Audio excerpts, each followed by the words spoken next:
York's only local show is back on its new home on York's only local station. Guess who's back? Back again. This is the Gary Sutton Show on WOYK. I'm back. Now, broadcasting live from WOYK's downtown York studios inside Wellspan Park, here's Gary Sutton. And a happy Wednesday morning to you. I am Gary Sutton, and welcome to the Gary Sutton Show, the main street of York, right here on 98.9 FM and 1350 AM WOYK. And glad to be with you here on a Wednesday morning. A little cool outside. Had a couple drops of rain over the night and up in the Dover area where I live. And but nevertheless, a beautiful day here inside where it always is balmy and butterflies and balloons. And Mark McKenzie is one of the reasons why he's here this morning with me. I'm trying to keep my hands warm. Trying to warm his hands up a little bit. It's not too bad in here. But anyway, great to be with you today. Got a lot on the table, a lot of things to discuss, not a lot of big events happened yesterday, and yet there's a lot to talk about, always. And we've got a lot of guests for you today. We're going to enjoy that. And a lot of things to bring up, some interesting different stories. I saw one today that I'm going to share a little bit later on that really is kind of an odd story. It's like, why would anybody do that? But it wouldn't be the first time we've ever uncovered that on this show. So we're looking forward to that. All of this brought to you by Barley Snyder Attorneys at Law, our presenting sponsor. And it was fun yesterday talking with Jeff Lobach. I have such respect for him. He's one of the big guys over at Barley Snyder, and talking about the regional model. But Barley Snyder uses the regional model across Pennsylvania and Maryland. And what they mean by that is the idea that you can call Barley Snyder, and even though they don't have all of the people right there at the location, like here at 100 East Market Street in New York, they have access to over 130 plus attorneys who are well-versed in 29 different areas of law. And so if you are a business or a person owning a business here in the area and you need help in an area, you call the York office at 717-846-8888, and you let them know about the problem that you have. And what they'll do, hook you up with one of the really well-informed, well-educated, up-to-date on all the various codes and regulations attorneys, and they will be able to help you. So a regional model, one region, like York, for example, where you can have access to over 29 different areas of law. Barley Snyder Attorneys at Law. Check them out at barley.com, our premier sponsor here on this show today. It's good to be with you here on a Wednesday morning. And let's see, today is National Nut Day. National Nut Day. Are you nut fans? Are you a nut fan, Mark? Let me confirm that. Okay, so you're checking on that. Yeah. Is it National Nut Day? It is National Nut Day. Well, I'm though I conflicted. didn't know what the hell I was doing. Is that what you're? No, I thought for some reason that I had it down later. Yeah. And it's like, no, there it is. Yes, it is there. It is National Nut Day. You are correct, sir. Thank you. 9 days to Halloween and 11 days to U.S. Daylight. No. I'm hitting those. I'm coming back to you. Okay. So don't interrupt me again. 11 days until U.S. Daylight Saving Time ends, 9 days to Halloween, and now we return to other national days. So what other national days do we have? Oh. Well, aside from National Nut Day. Well, National Nut Day is important because you have peanuts. You know, they are the among the best. There was just a study out this week that said that a advisory that was given almost more than 10 years ago from parents to try giving their kids nuts, peanut, small amounts when they were very young, and it would avoid a peanut allergy. Help them avoid a peanut allergy, and it worked apparently. I never remember peanut allergies when I was a kid. When I was a boy, we ate rocks. I never remembered all these like lactose intolerant, peanut allergies. And I'm not saying they weren't there. I'm just saying I don't think there was the visibility given to them that there appears to be today. Well, there wasn't much you could do about it. No, it's like, eat your peanuts. Right. But then when people... But Mom, it's breakfast. Eat your peanuts. Mom, it's lunch. Eat your peanuts. But when people died and there were other complications, and now we have the kind of... Now we know. Yes, exactly. And we can do something about it. I'm actually allergic to a nut. Are you? What kind of nut are you looking? Brazil nut of all things. Oh, those are those big nuts, aren't they? They have like a triangular shell, and I don't eat them. But almonds are great. Almonds, wonderful. Cashews, Spanish peanuts. Oh, with the little sheath on the outside that gets stuck up in the roof of your mouth. Those things, and they're all so good for you. Well, generally, over at Dairy Queen, they've got a peanut butter parfait, which, in my opinion, may be the greatest sundae ever invented. But that's just my opinion. Sure. And I eat like one a year. They have like a layer of hot fudge ice cream, a layer of hot fudge ice cream, a layer of hot fudge. Oh. But to top it off, they put Spanish peanuts on it. At least that's what the name is. I know. And they have the little things on the outside that fall off, the little shell kind of that falls off. It's like almost paper thin. And for some reason, those finish it off. That is interesting. Those kind of nuts are just they're are fantastic. they salty? They are a little bit, yeah. But they just fit with the new US chocolate and the vanilla ice cream. Oh my gosh! Thank you. Let's move along. Go ahead. Sorry. It's National Color Day. What are we supposed to do on that? I don't know. I'm colorblind. I don't know. I am too. I mean, I don't. Although see certain colors too well. I did read that Stan Lee originally planned that the Incredible Hulk would be gray. Really? Yes, but apparently there were issues with ink colors, so they said, we have green. Yeah, all right, make him green. We caved it on that quick, didn't it? Really? Well, I mean, what would the Hulk? A gray Hulk would not. Gray, we always think of as not real healthy. Right. At the end, if someone's gray at the end, you say hey, it's not good. But green. Now if they're green at the end, perfect. you say Margaret Hamilton. Yes. Yeah, there you go. Or Exactly. the Hulk. Or the Hulk. Exactly. Don't get me started on Margaret Hamilton, by the way. I've gone off on that tangent before. It is National Knee Day. Which in millennial language is Wednesday. Now, do you have your knees? Oh, National Knee Day. I thought you said National Me Day. Oh, no. K-N-E-E. Oh, no, I don't. See? Both my knees are gone, and they were replaced.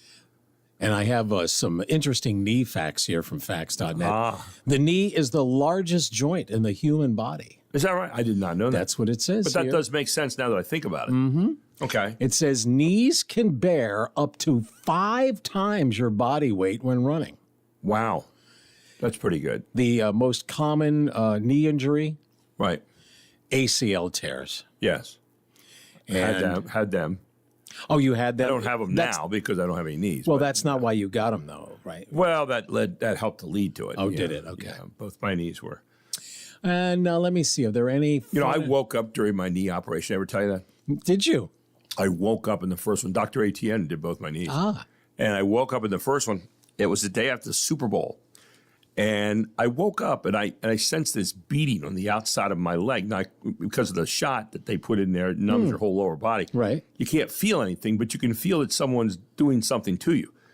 And so I woke up and I'm like, Is it the sound that you're reacting Well, yeah, to? and there was this pounding on the outside of my leg, on the outside of my right knee. And I went, oh. And so the anesthesiologist is right there next to your head. And I said, hey, and he goes, how about that game last night? Well, it could have been any game. I mean, I was like in La La Land. But I said, is someone wailing on my knee? He said, oh, I'll just go back to sleep, and turns the gas up, and I'm back out. But so later on when Dr. Etienne came in the room, I said, were you wailing on my knee or something during that operation? He said, how do you know that? And I said, well, I woke up. He said, you woke up? I said, yeah.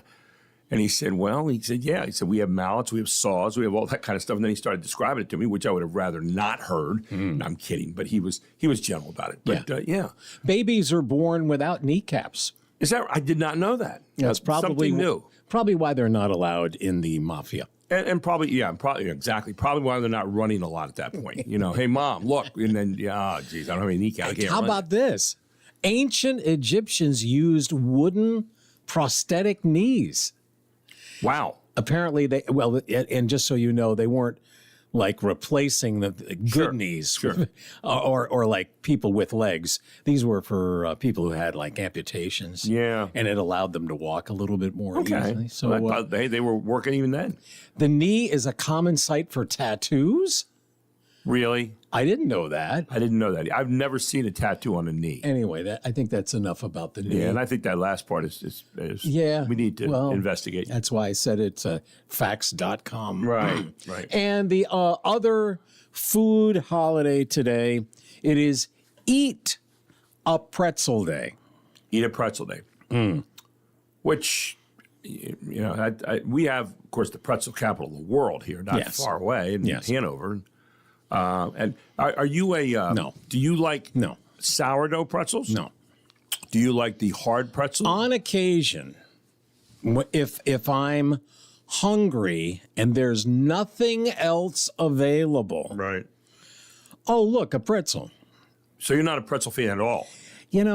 Soft pretzels? You don't go with soft pretzels? Yeah, not really. It's just it's dough. It's just dough, and putting the mustard on it helps. Yeah, a little salt, a little that nice hot mustard, grainy kind of mustard. There is one. Some of the regional places like bar food, they do the crab pretzel. You ever see one of those? Oh yeah, I've had that. Where they put the crab on top. Oh, yeah. I like that. Yeah, that's pretty good. That's a pretzel with. It's not standing by itself. Exactly. Well, I went into a Wawa over the weekend, and they sell. Have you ever seen a Wawa pretzel? I mean, it's all bunched together. Yeah, it's not like out like the crossed arm, and they sell 1 million of them there. Oh, in Philadelphia on the street. You ever see the street pretzels? And they give, and they're all together. I think we have a place here in York also, a pretzel factory or something that does that, where they come out and they're like together. Yeah, just sheets of them. Pull them aside. But I like a great salt. Of course, Smitty's, and is there one called what's it called? EPEC or something like that. EPOC has a pretzel place over where they make pretzel sandwiches, which I think a pretzel sandwich is really good. It's not too bad. Yeah, if you're using that's more of a soft kind of thing, but there you go. So, and that is the extent of my knowledge about. Well, I think you did really well. I think I don't know. Yeah, but I do like. I mean, I like a good hard pretzel with salt. It's hard. I have to be careful with my. Well, teeth. see, that's the difference. No, that's a good point. Yeah. Because isn't there a difference between the soft pretzel, because that's mainly what I'm thinking about, right, and the hard pretzel, crunchy with Tommy beer, Sturgis kind of stuff. Yeah, exactly. Yeah, does it matter to you? I like both. I mean, it just depends on the mood I'm in. You know what? Speaking of, and there's one. What is it? Burned? Are they burned? Oh, there are some that are burned. Yeah. Yeah, I don't know. Are they, if they're burned or just like well done? Really well done, and they have like a little singe on them sometimes. Yes, I've had those. But you don't taste the burn. Yes, it's an interesting combination. Yeah. So, there's a place. Yes. There's a place and a time. Mm-hmm. All right. Well, we're going to take a break. When we come back, we'll hit into some of the news this morning, including this weird thing that I saw. And I was wondering about this. What would you be willing to do for 3 days and nothing but this thing? That's my tease for it. It's not a very good tease, but at least it gets you thinking, well, when I come back, I wonder what the heck he's going to say. You'll find out right here on the Gary Sutton Show on a Wednesday morning. It is 6:18.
1962, world peace was threatened by the most critical period in history since the end of the war.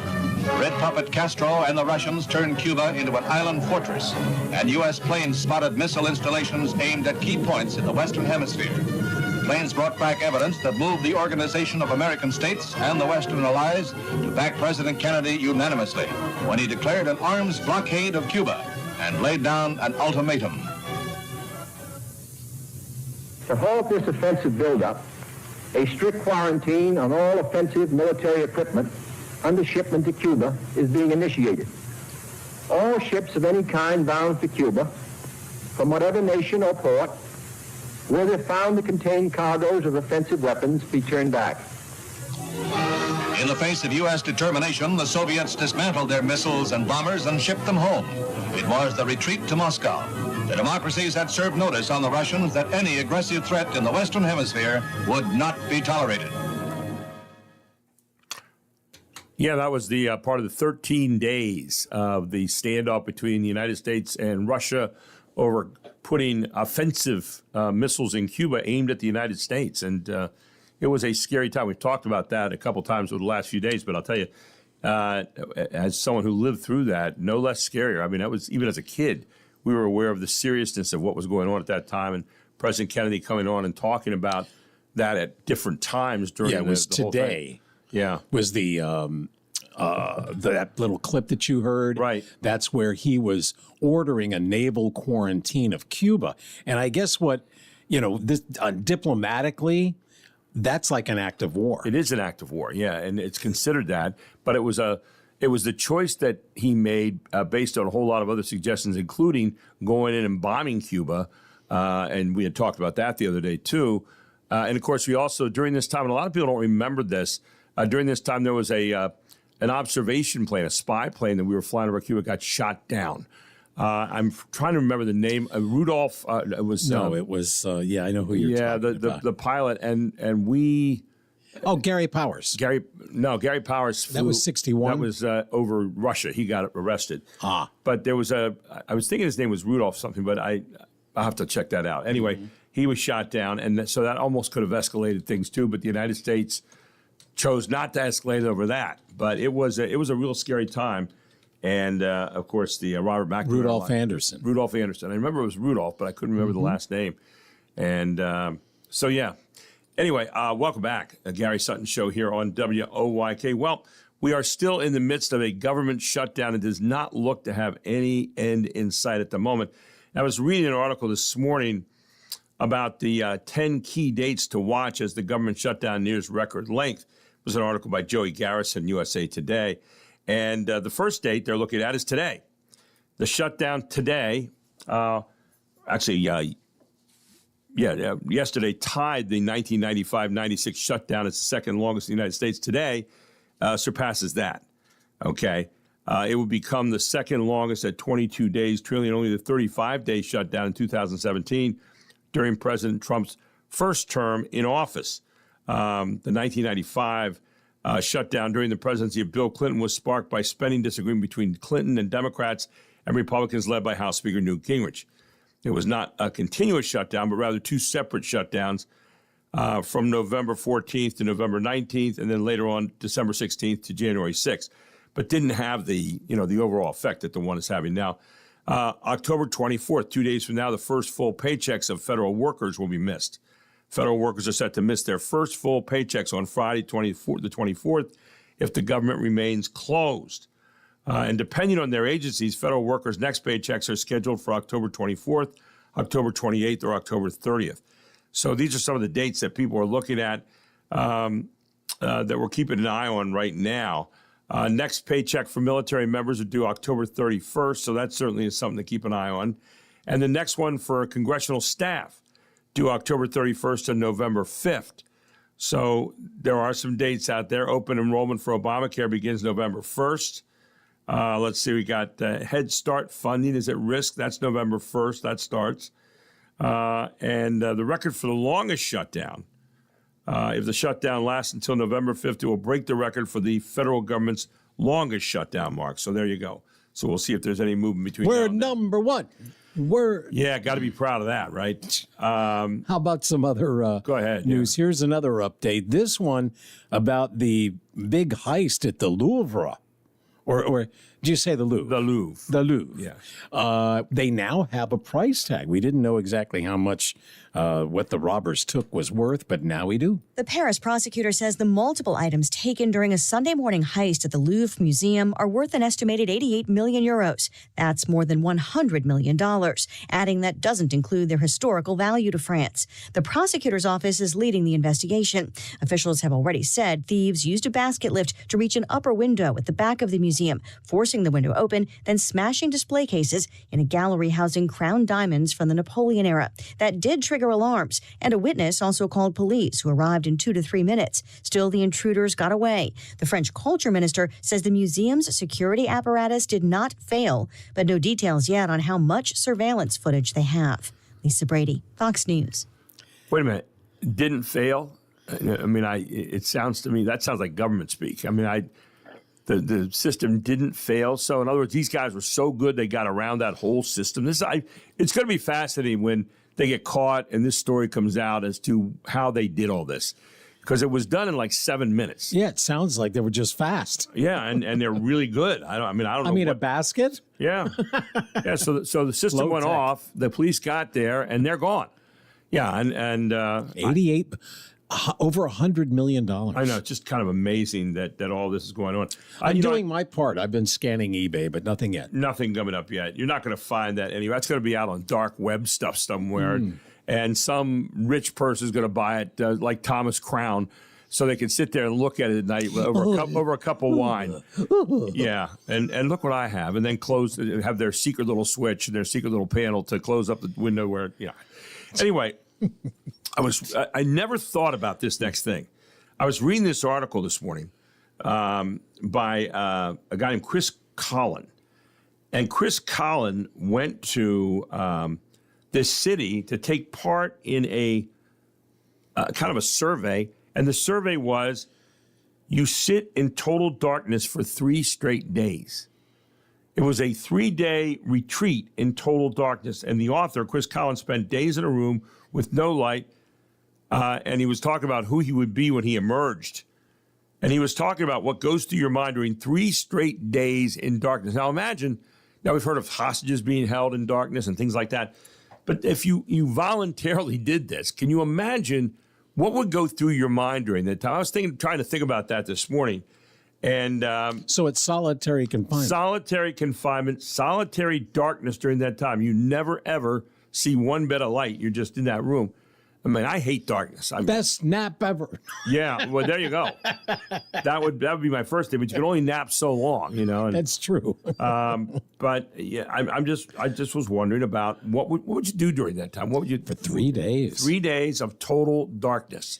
I mean, you're not going to do a lot of exercise because you can't see where you're going. Right, that's true. You're going to sit there the whole time. So what did he do? What did he learn? Well, he was just talking. He was more talking about hallucinating and different things like that. I believe that. Yeah. And do you ever like close your eyes and do you ever see like activity that's not like really there? I've never done that. Yeah, I've closed. It almost looks like an old time movie or something. I've got the name of a good counselor, by the way. No, I'm kidding.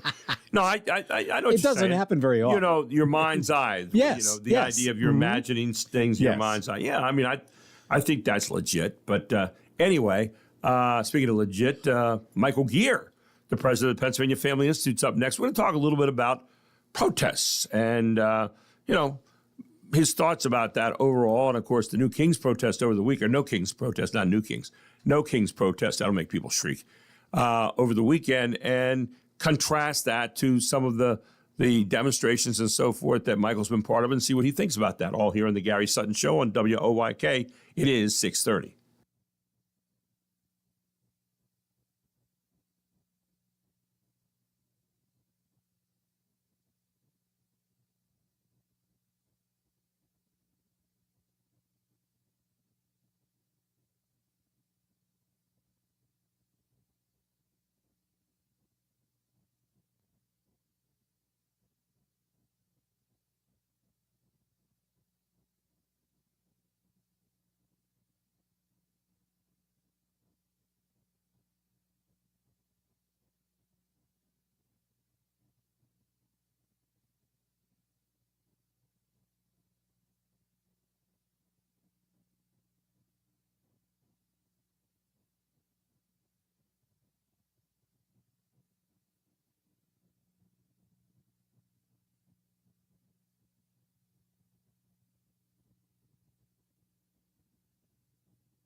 And welcome back to the Gary Sutton Show on WOYK on a Wednesday morning, where it is 6:34.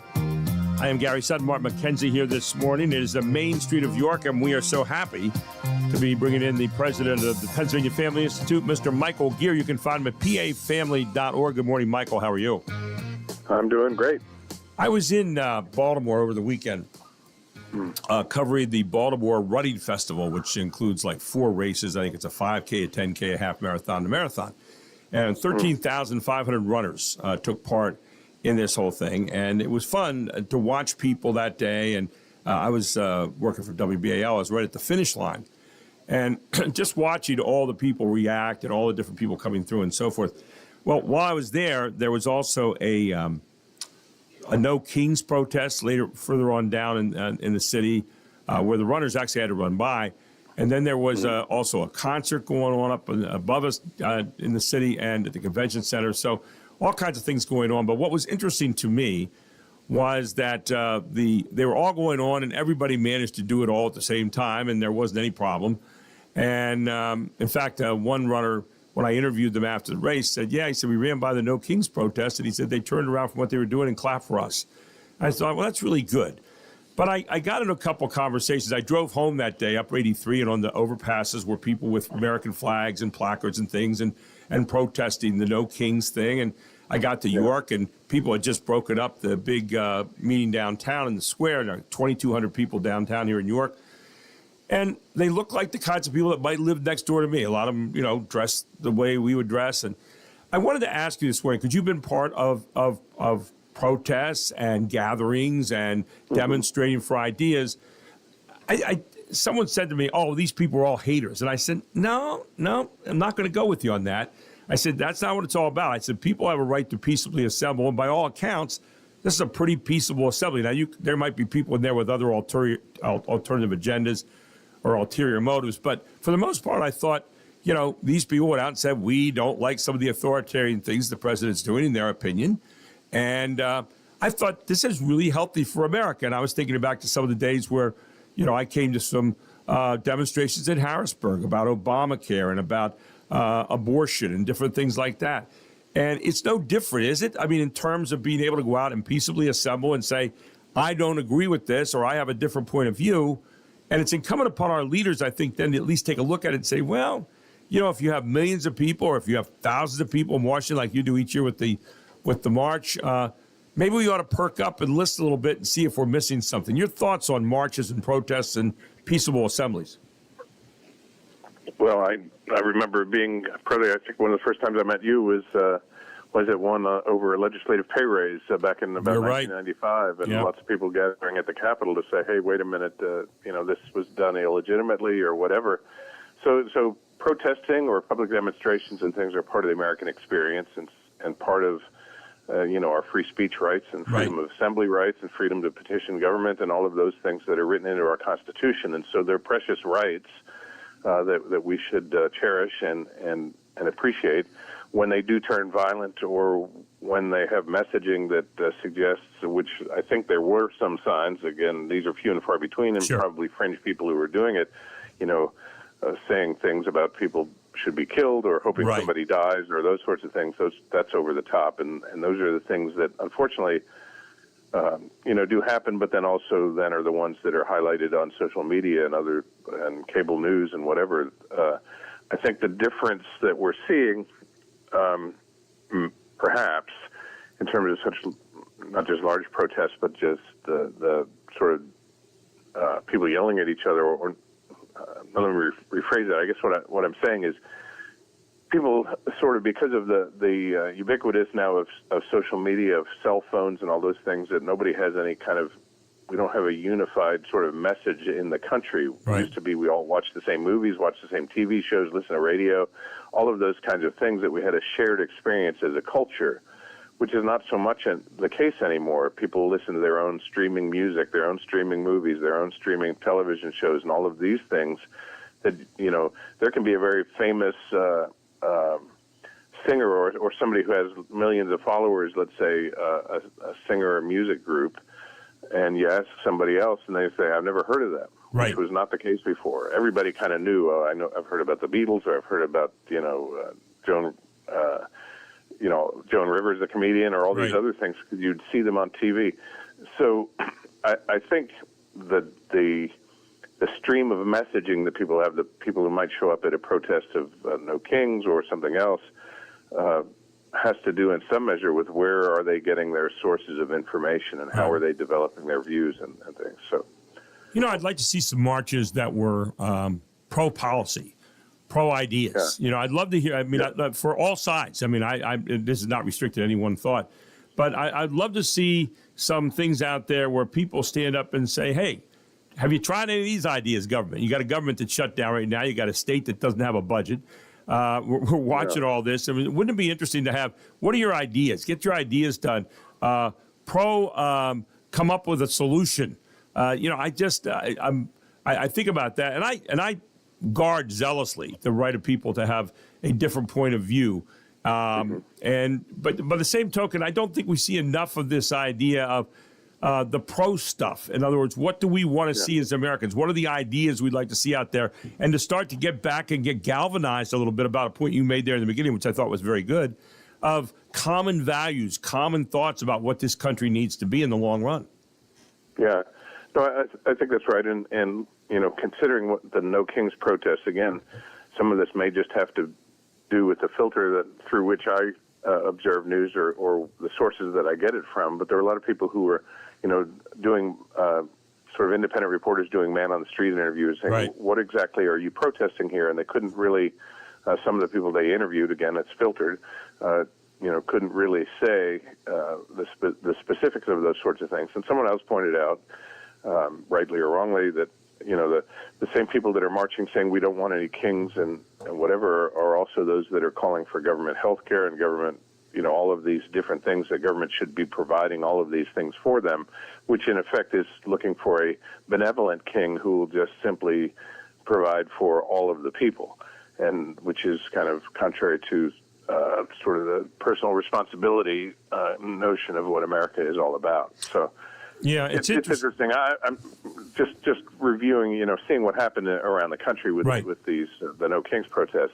Certainly felt a whole lot better than the summer of 2020 with the George Floyd riots and all of those sorts of things. And so, to hear your description of what happened in Baltimore is a very happy thing that people were able to do that and to say their piece and then peacefully sort of disperse. I had a friend who was at the one the other day here in York, and he told me afterward, because I mentioned yesterday about respect and be respectful to people and not be, awful. And he said there were people reminding the crowd to be respectful. I thought that was a pretty good thing. He said there were people coming around specifically for that purpose. I think people are very sensitive right now because of some of the things that were done, in the killing of Mr. Kirk the other week, and different things like that. Now, that wasn't a crowd violence kind of thing, but this idea that we need to be on guard to allowing a peaceful protest to turn into something else here in the long run. And I think that's part and parcel to, making sure we meet the spirit of what our founding fathers had in mind about peaceably assembling, right? Yeah, that's right. No, and so, I guess I would take some hopeful feelings from what we saw this past weekend with the No Kings protest. I didn't watch much of any TV coverage that day because I was at a family gathering. Nor did I. And well, you saw it. I saw it firsthand. But at least from the reports that I heard, and even what took place in Harrisburg and other places, seems like it was people just making their voice heard. I do agree with you. I'd like to see more. Here's here are policies, here are the things that government can enact, can do that will make the country a better place. Yeah, juxtaposed to what you disagree with, I'd like to hear, okay, now what is it that you would agree with? What are the things that you would want done? And that's kind of important, too. So what things have you been working on lately? I know you just came off the Friends and Family dinner. You had Ron DeSantis there. But what else is out there on your mind right now in terms of legislation, in terms of things going on in the state? Well, it's been a really busy week. Today in Harrisburg, the House Judiciary Committee is going to be voting on 7 pieces of legislation, all introduced by House Democrats to expand abortion significantly. One is to put abortion up until birth basically as a right in the Pennsylvania Constitution, a constitutional amendment.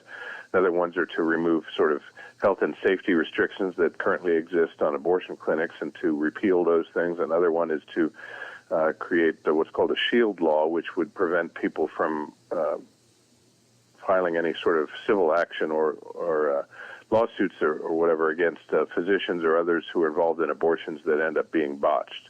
So it's kind of a wish list for Planned Parenthood, and our team's going to be at the Capitol as that Judiciary Committee is going to be voting on these pieces of legislation. But that is one of those issues that's why we march at the Pennsylvania March for Life, because we understand that there's difference of opinions in America about whether we should have legalized taking of unborn human life, and we stand on the side of life, and that's why we march at our protest, or what I would call the March for Life, there in September.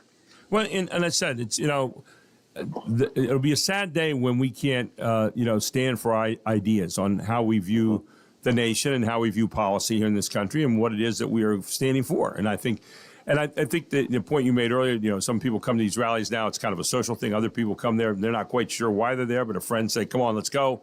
We got to get a lot of people out there today. And that happens too. And we understand that. And that's okay. But, we still want to protect that idea that we can stand for something. I think to stand for something is important, as well as standing against something. You want to have a juxtaposed idea there that it's a better idea. I mean, I want to know, okay, if you're not for this, then what are you for? I'd like to be able to have that discussion with people along the way, too. Final thoughts, Michael. I agree with that. And as we put the March for Life, for example, which is the biggest sort of demonstration that we're part of the work that we do at Pennsylvania Family Institute, is a positive thing in terms of not only what we talk to the audience, the crowd that's coming there, that we celebrate life, that this is a positive thing, that our Declaration of Independence and our founding documents talk about protecting the right to life, and that is a core function of government. We're calling government to do what they say they're supposed to do in our founding documents. Well, I'll tell you what, good discussion this morning, Michael. Really appreciate it. Thank you so much. I hope people will check out all that you're doing at pafamily.org. That's the Pennsylvania Family Institute website, pafamily.org. They do great work there, and a lot of good articles, a lot of things that have been going on. Some of the people that have been there recently, Ron DeSantis speaking at the Friends and Family banquet there, and just really good stuff. Hey, Michael, thank you so much for joining us here on a Wednesday morning. Thanks, Gary. I appreciate being on. Thanks. Have a great week, my friend. Take care. Michael Gear, right here on the Gary Sutton Show on WOYK. We'll take a break. When we come back, what do we have, Mark? Well, we have a jackpot that continues to build and build and build. Yeah, we'll get into some of that. And also, some of the things about what's going on here for financial pain for many PA service providers because of the budget woes. All that straight ahead here on the Gary Sutton Show on WOYK.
Sounds like the Bee Gees. Let me warm up my vocal cords. Yeah. Here we go.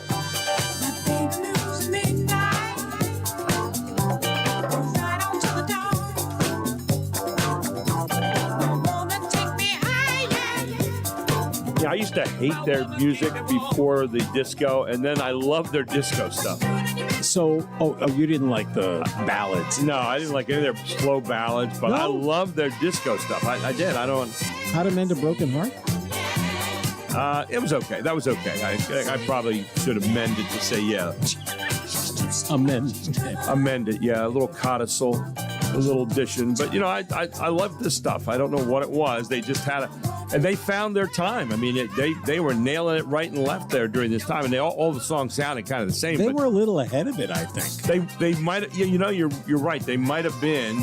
And, of course, when the movie Saturday Night Fever came along, that really highlighted a lot of their stuff. And they even did some backup stuff with some other singers during that time. They wrote a lot of songs. They did. I mean, it's hard to believe how many songs they have written.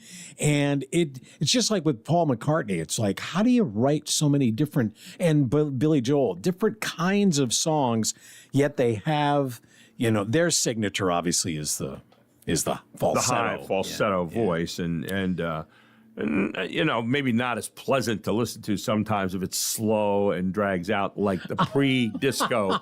Notice how I selectively work my way back into that. But yes, I saw. Yeah, it was really sly technique. But anyway, I saw a new dating trend this morning, a new term that I always like new terms that someone has inserted into the, our lexicon.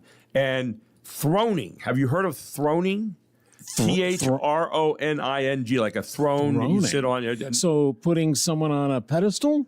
Well, you would think that, yeah. Throning is a heartbreaking new dating trend. And I say heartbreaking. Has social media ruined romance for Gen Z is the title of this article. Yes. So, yes, it has. We can just agree. Beware daters. Not everyone who says they're looking for their king or queen has good intentions. This is not a no king kind of situation. And anyway, there's a new dating term called throning, which means dating someone to raise your social status. Now, I probably people have done this. I'm sure they have. They haven't gone out and stated it. But the goal for throners is to land a partner with clout, so their own image gets a boost by association, unlike shrekking, which is another term. Shrekking, which involves dating down in the hopes that a person will treat you better in return.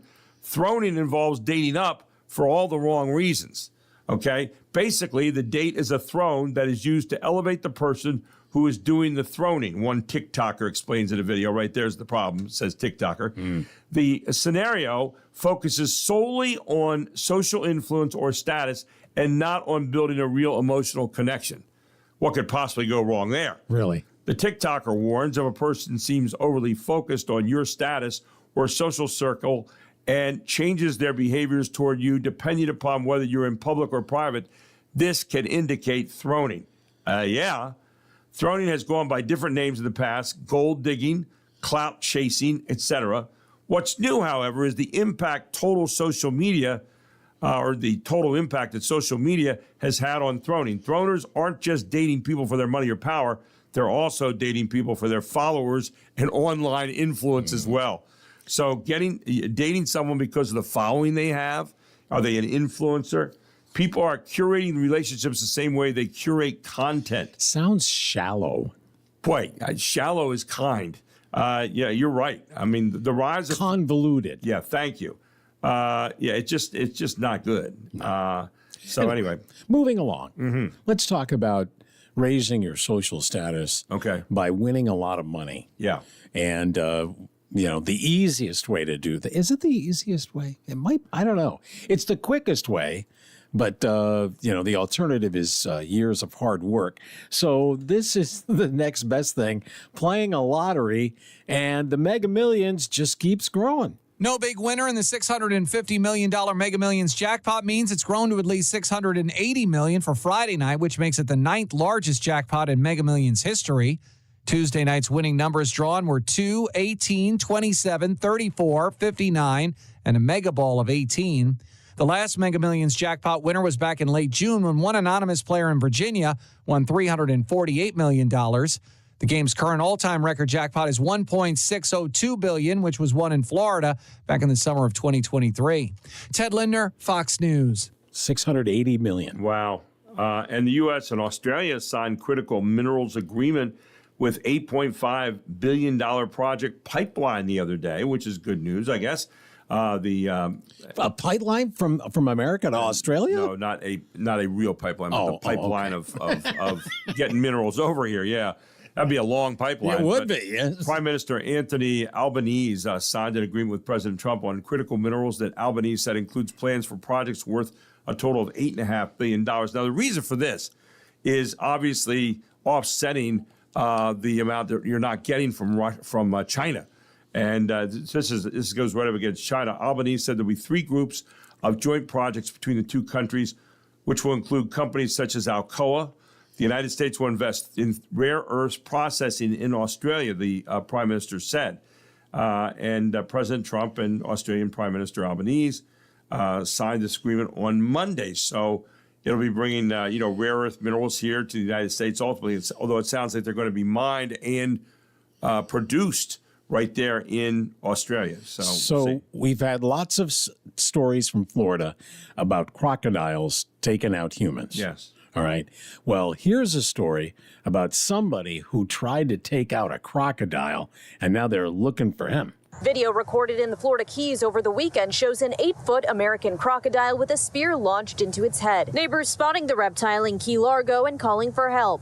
Officials responding, saying the spear was likely from a spear gun. It was lodged into the back of her head, all the way down to her lower jaw. The croc is being treated at Zoo Miami. Vets say they were able to remove the entire spear and believe the injury happened in the last week or so. Meanwhile, state wildlife officials are looking for whoever did this. American crocodiles are a federally threatened species protected under state and federal law, and it's illegal to kill or harass them. They also found bullet holes in the head as well, but the croc survived. Yeah, crocodiles are different than gators, aren't they? I mean, they have like a longer jaw, I think. I've ever seen them. Out of my pay grade. I'm not checking that right now, but yeah.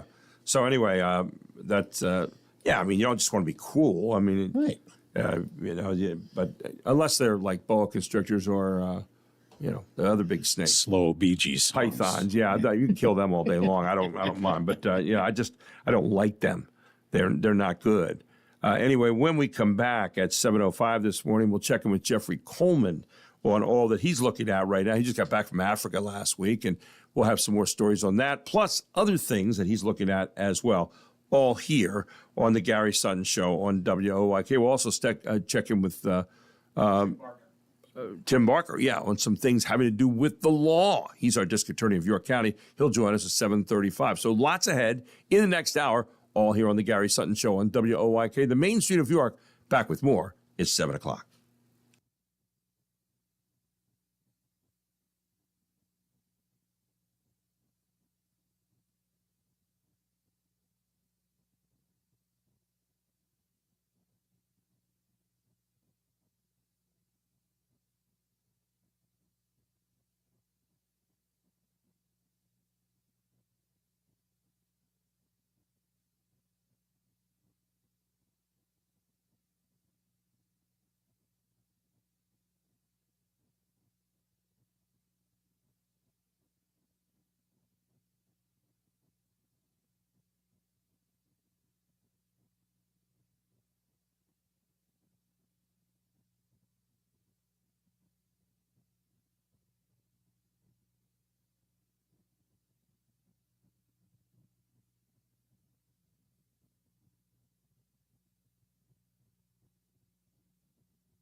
York's only local show is back on its new home on York's only local station. Guess who's back? Back again. This is the Gary Sutton Show on WOYK. I'm back. Now, broadcasting live from WOYK's downtown York studios inside Wellspan Park, here's Gary Sutton. It is the main street of York, and it's right here on the Gary Sutton Show on WOYK, right here on a Wednesday morning. So glad to join you, and glad you took time to join us today here on the Gary Sutton Show. We're looking forward to having a great rest of the show with you. By the way, I do want to remind you that we are brought to you by our premier sponsor, Barley Snyder Attorneys at Law. That's exactly right. Innovative legal solutions for your business. They are a law firm for today's business world. Why do I say today's business world? Because they are up to date on all the latest laws, all the latest things happening, and they can provide the very best representation for you in those areas because they have 130 plus attorneys working across 29 different areas in a regional kind of model that is working very, very well for them and able to help a lot more people in a lot more areas. Check them out today at barley.com and see how they might be able to help you and your business here in York. They're located at 100 East Market Street. You can give them a call at 717-846-8888. They are open 9 to 5 daily. And please tell them Gary Sutton proudly sent you. And check them out at Barley, BARLEY.com. This hour of the Gary Sutton Show brought to you by Your Medicare Solutions. That's exactly right. Keith and Becky Rill are explaining what Medicare is, how it works, your personal options. They give you peace of mind. And I will tell you about a story I had yesterday with Keith Rill. I had my Medicare meeting with him yesterday.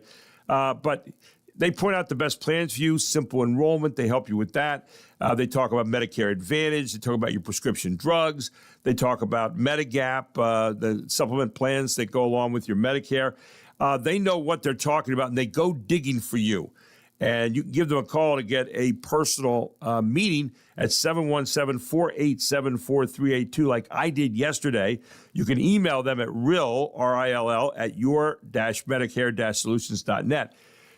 I met yesterday with Keith Rill. He sat down and went over stuff with me, and guess what? He saved me $1,500 a year yesterday by going over my prescription drug program, which was a premier program, and he basically helped me to knock it $1,500 a year off. Talk about making my day.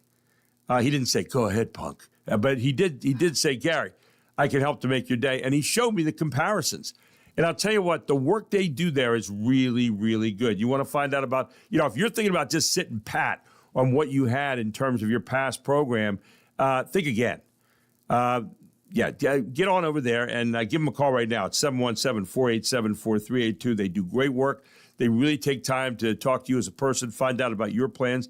And you can email them at rill, R-I-L-L, at your-medicare-solutions.net. Also, I want to remind you that you can start to get your tickets now for Bright Nights right here in York. It's going to be held right here on Brooks Robinson Plaza and inside Wellspan Park, where we transform this whole place into a twinkling fairyland of wonderful holiday lights, 3 million plus lights and counting. They're continuing to add to them all the time. BrightNightsYork.com is where you can find out about all that. It'll be right here at Wellspan Park, and it starts November 20th, so we're looking forward to bringing that to you right here at the plaza, okay, and inside the park itself.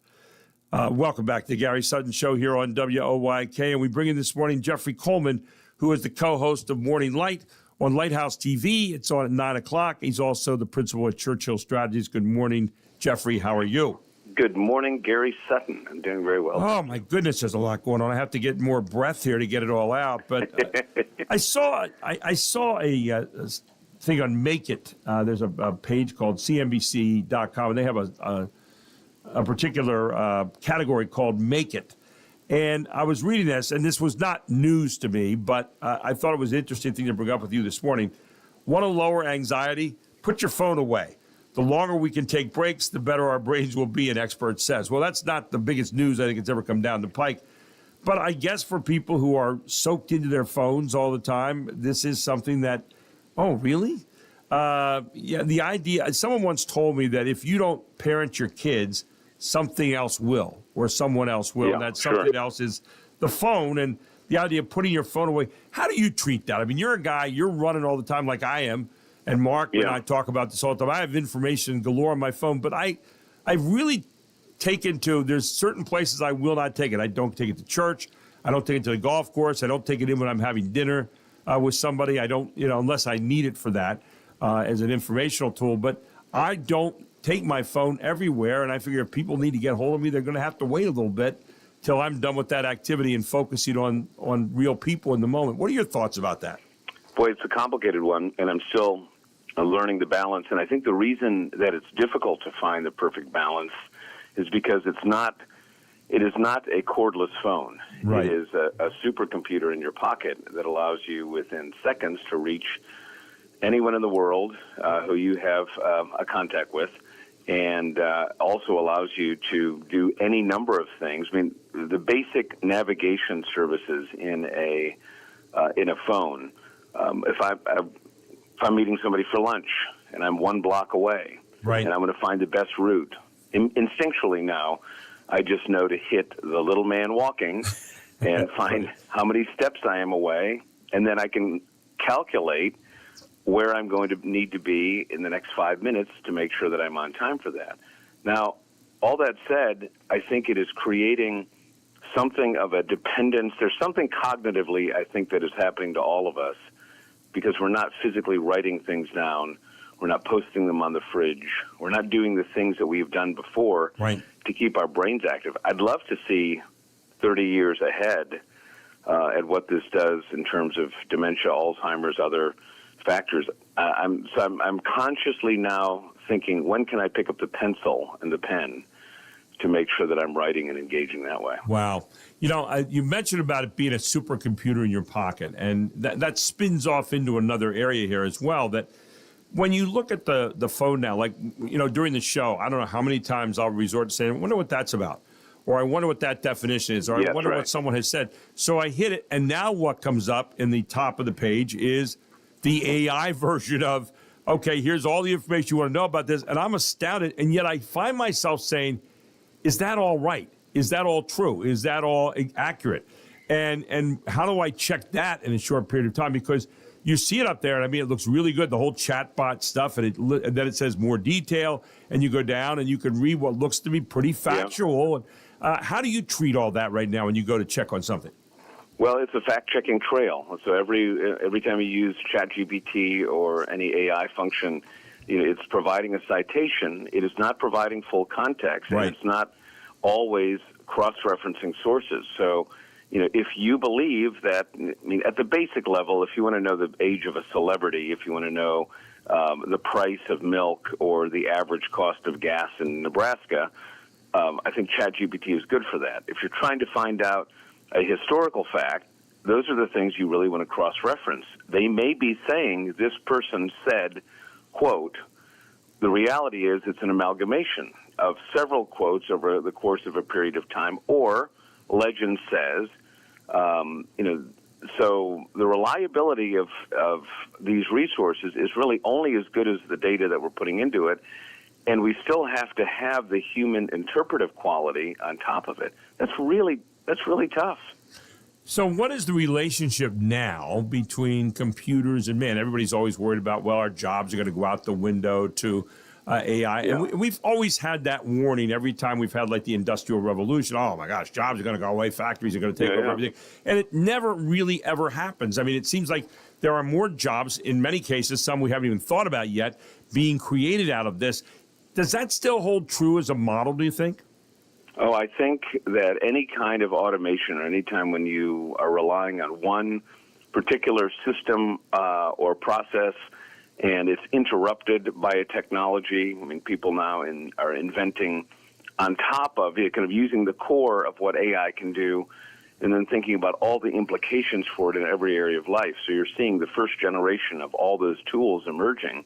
So, yeah, I think this is a significant issue. One area we talked about this on the show yesterday or the day before, that you don't want to delegate is your your spirituality. Right. The idea that your body, mind, and soul. There's one of the top apps right now is called Chat with Jesus, and it allows you to essentially do what prayer can't do, which is hear the audible voice back in return. And the AI version of Jesus will find Scripture and give back to you what it thinks you need at that moment. But all it's doing really is it's drawing on your own biases. Right. And it's telling you in many cases just what you want to hear. And we already found that out with news, and you find your talk radio channel, you find your cable channel, you find your newspaper you like, your news source, and then you let that sing the same song back to you. You believe that everyone in the world is singing that song. Same thing, I think, with these kinds of technologies. The danger of it is that we're really just hearing our own voice amplified by the sources that we want to hear from. Final question today. We're watching our Congress, we're watching our state assembly in a time when we're saying, what are they doing? Are they just giving power over to the executives? Do they care at all about the people anymore? We're seeing a standstill in the budget here in Pennsylvania. We're over 3 months overdue. Yeah. We're seeing the government shut down in Washington, D.C. Again, Congress and the executive arguing over that as well, but mostly Congress. And you say, is it working? Is this good? Yeah. How is this good for us? What are your reactions you've been having over all this? Well, I think not only is the public frustrated, but I think every member of Congress who's serious. I mean, you have people that are showboats, and you have the workhorses. I think the workhorses are all very frustrated, and the staff members are frustrated. I spoke with one congressional staffer yesterday who said, I just don't know if I want to be in this business anymore. Yeah. Because if you're going to work and you expect to make a product and the product never rolls off the factory line, but you're just there to talk about why the other workers in the factory can't produce the part that you need to get the car off the factory line, then at some point you just go, this is silly. I want to work somewhere where my time is not squandered and wasted. I only have potentially 100 years to live. So this is a real moment for self-examination. Do you want likes and shares and viral TikTok videos?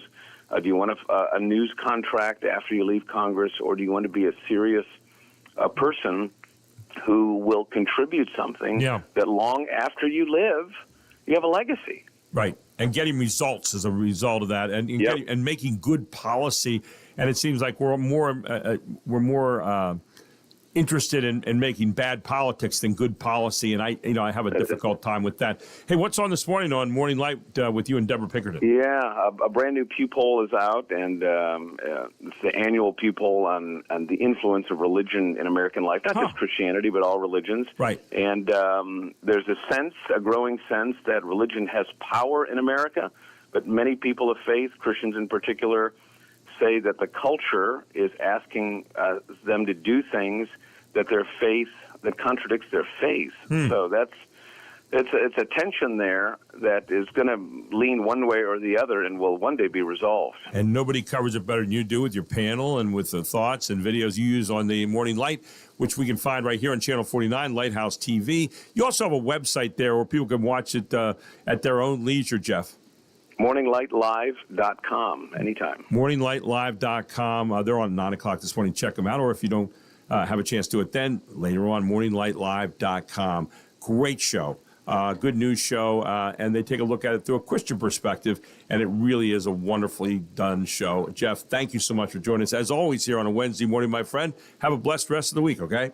Always my pleasure, brothers. Thank you. Thank you. Take care. Jeffrey Coleman here on the Gary Sutton Show on WOYK. We'll take a break. We'll come back. We'll tell you a little bit more about your Medicare solutions, but also we have Fox News Sports. We've got other things, maybe a little news that you might have missed. All here on the Gary Sutton Show on WOYK.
Fox Sports Update. And now it's time to recognize your 2025 NBA champion Oklahoma City Thunder.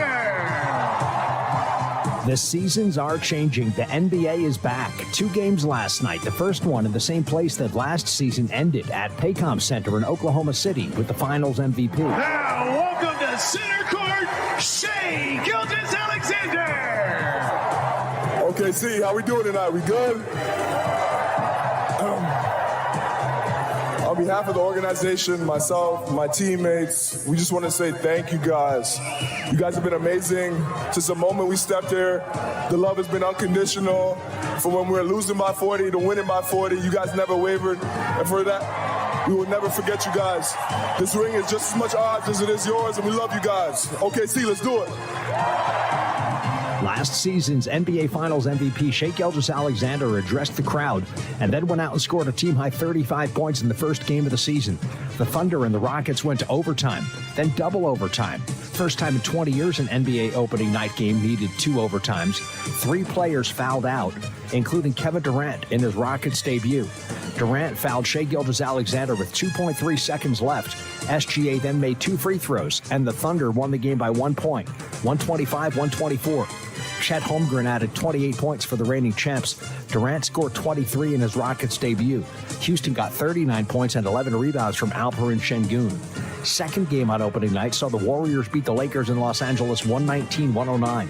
Jimmy Butler led Golden State with 31 points. Steph Curry scored 23. The Warriors withstood 43 points from Luka Doncic, who just missed a triple-double with 12 rebounds and 9 assists. You can download the Fox Sports Podcast on Apple, Spotify, or wherever you download your favorite podcasts. I'm Jared Max. Get more on the Fox Sports app and foxsports.com. I tried to watch that Oklahoma City game with Houston last night. I watched a little bit of it, and it was okay. But, you know, the thing with the NBA now is 15 different ways to shoot a three-pointer. I mean, that's what it is. They just shoot three-pointers. I mean, everybody shoots three-pointers. You don't see a lot of inside-outside basketball or anything like that. So they're trying three-pointers, or they're hitting? I mean, they're hitting. I mean, you get 3 points for it. If everybody in your team can shoot it, why not try to get the three-pointer? I understand the logic, and it's just played differently in the game that I kind of envisioned, I guess. And I'm gonna try to watch a little bit more NBA ball this season. But I was always a percentage coach, and I don't know that they play well. You play high percentages. You try to get the very best shot in the house. You have a little patience. Now they obviously play against the clock, much as they do in college, and so you have to really. I think when you watch NBA basketball, you have to appreciate the entertainment value of it and the individual one-on-one value of it, as opposed to the team value of it. And so it's a different mindset. And I'm not saying it's wrong. There are people who really like that. I'm just not one who happens to look at basketball that way, just simply because of where I've been. But anyway, do want to remind you that tonight the Sixers are playing at the Celtics at 7:30 here on WOYK.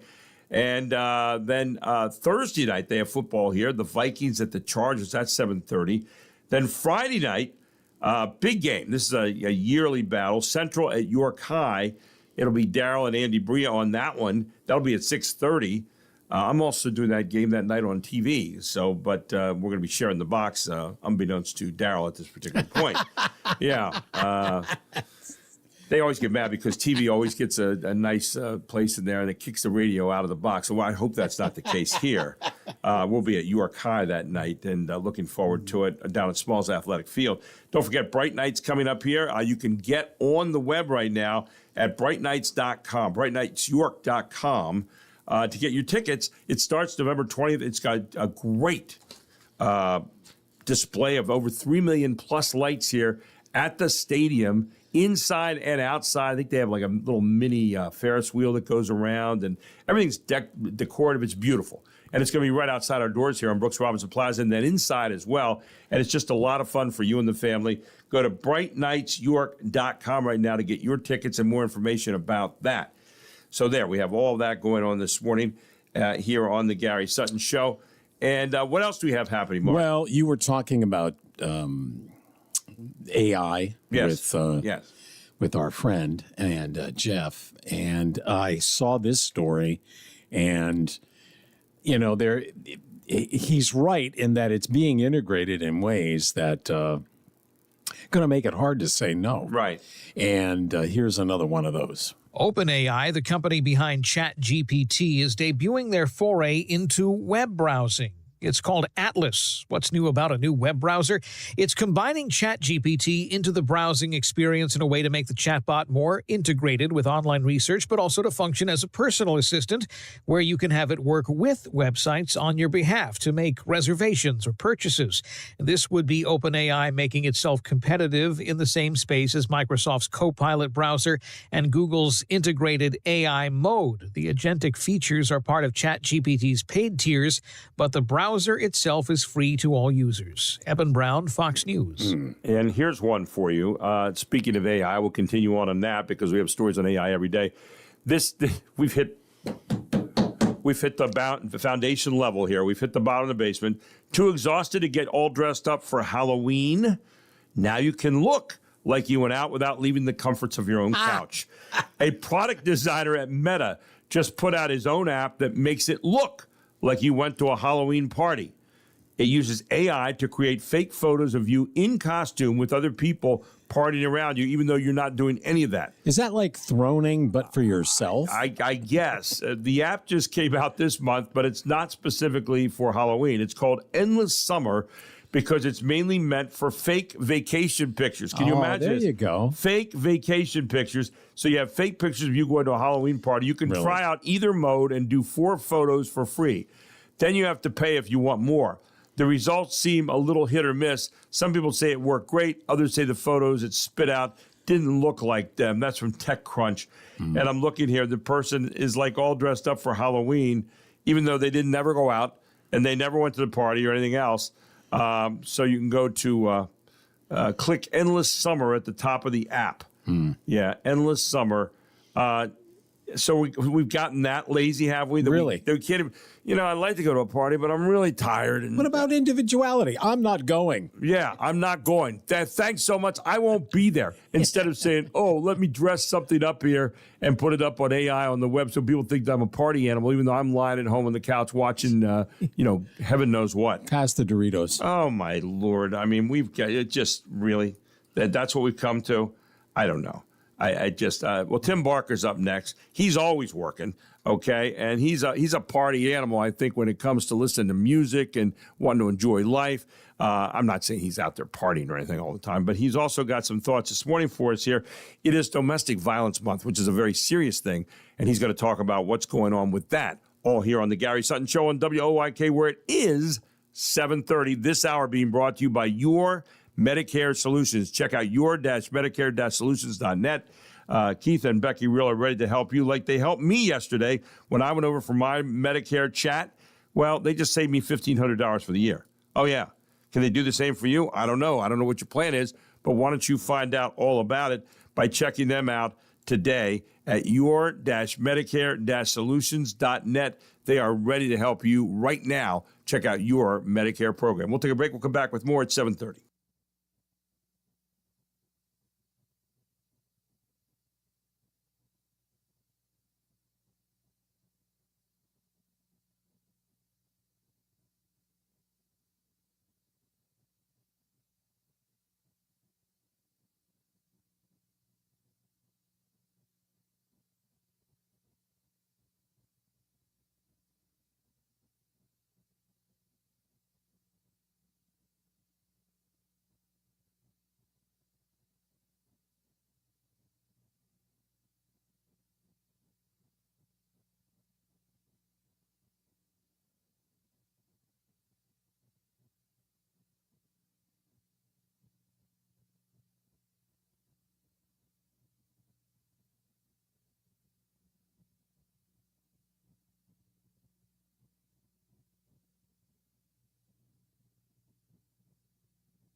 Welcome back to the Gary Sutton Show. Radio hits of the 70s. What do we have a specific year here, Mark? 76. 76. Mark is getting in there now. And again, all of these meant to get your body moving this early in the morning. As I've been doing every day. I'm in my 4th week of working out. How's that going? But what's going well? Cody Hartlaw working with me was on yesterday, and he's not making me any prettier as they talk about the song, but he is helping me. And I'm not exactly on the front of Atlas magazine yet, but I am working. I can feel the difference, and people come into where I'm at from time to time in my little workout place, and they say, "Hey, keep going, man, keep going." Like Yeah, they're rooting for you. Even they go, man, it's a good community where everybody pulling for each other. It is. But anyway, welcome back to the Gary Sutton Show right here on WOYK. And this hour, as we said, being brought to you by Keith and Becky Rill and Your Medicare Solutions. You can find them at your-medicare-solutions.net. I met with Keith yesterday because I wanted to go over, and I said one of the rules that I have for people on our show is I use their product or I use their service. Well, I use Keith and Becky Rill and Your Medicare Solutions. Well, so yesterday was my first meeting with them, and he saved me $1,500 on my drug plan. And because I was one of those guys, I was one of those lazy guys that every year I'd say, okay, we'll just let it ride. Well, guess what?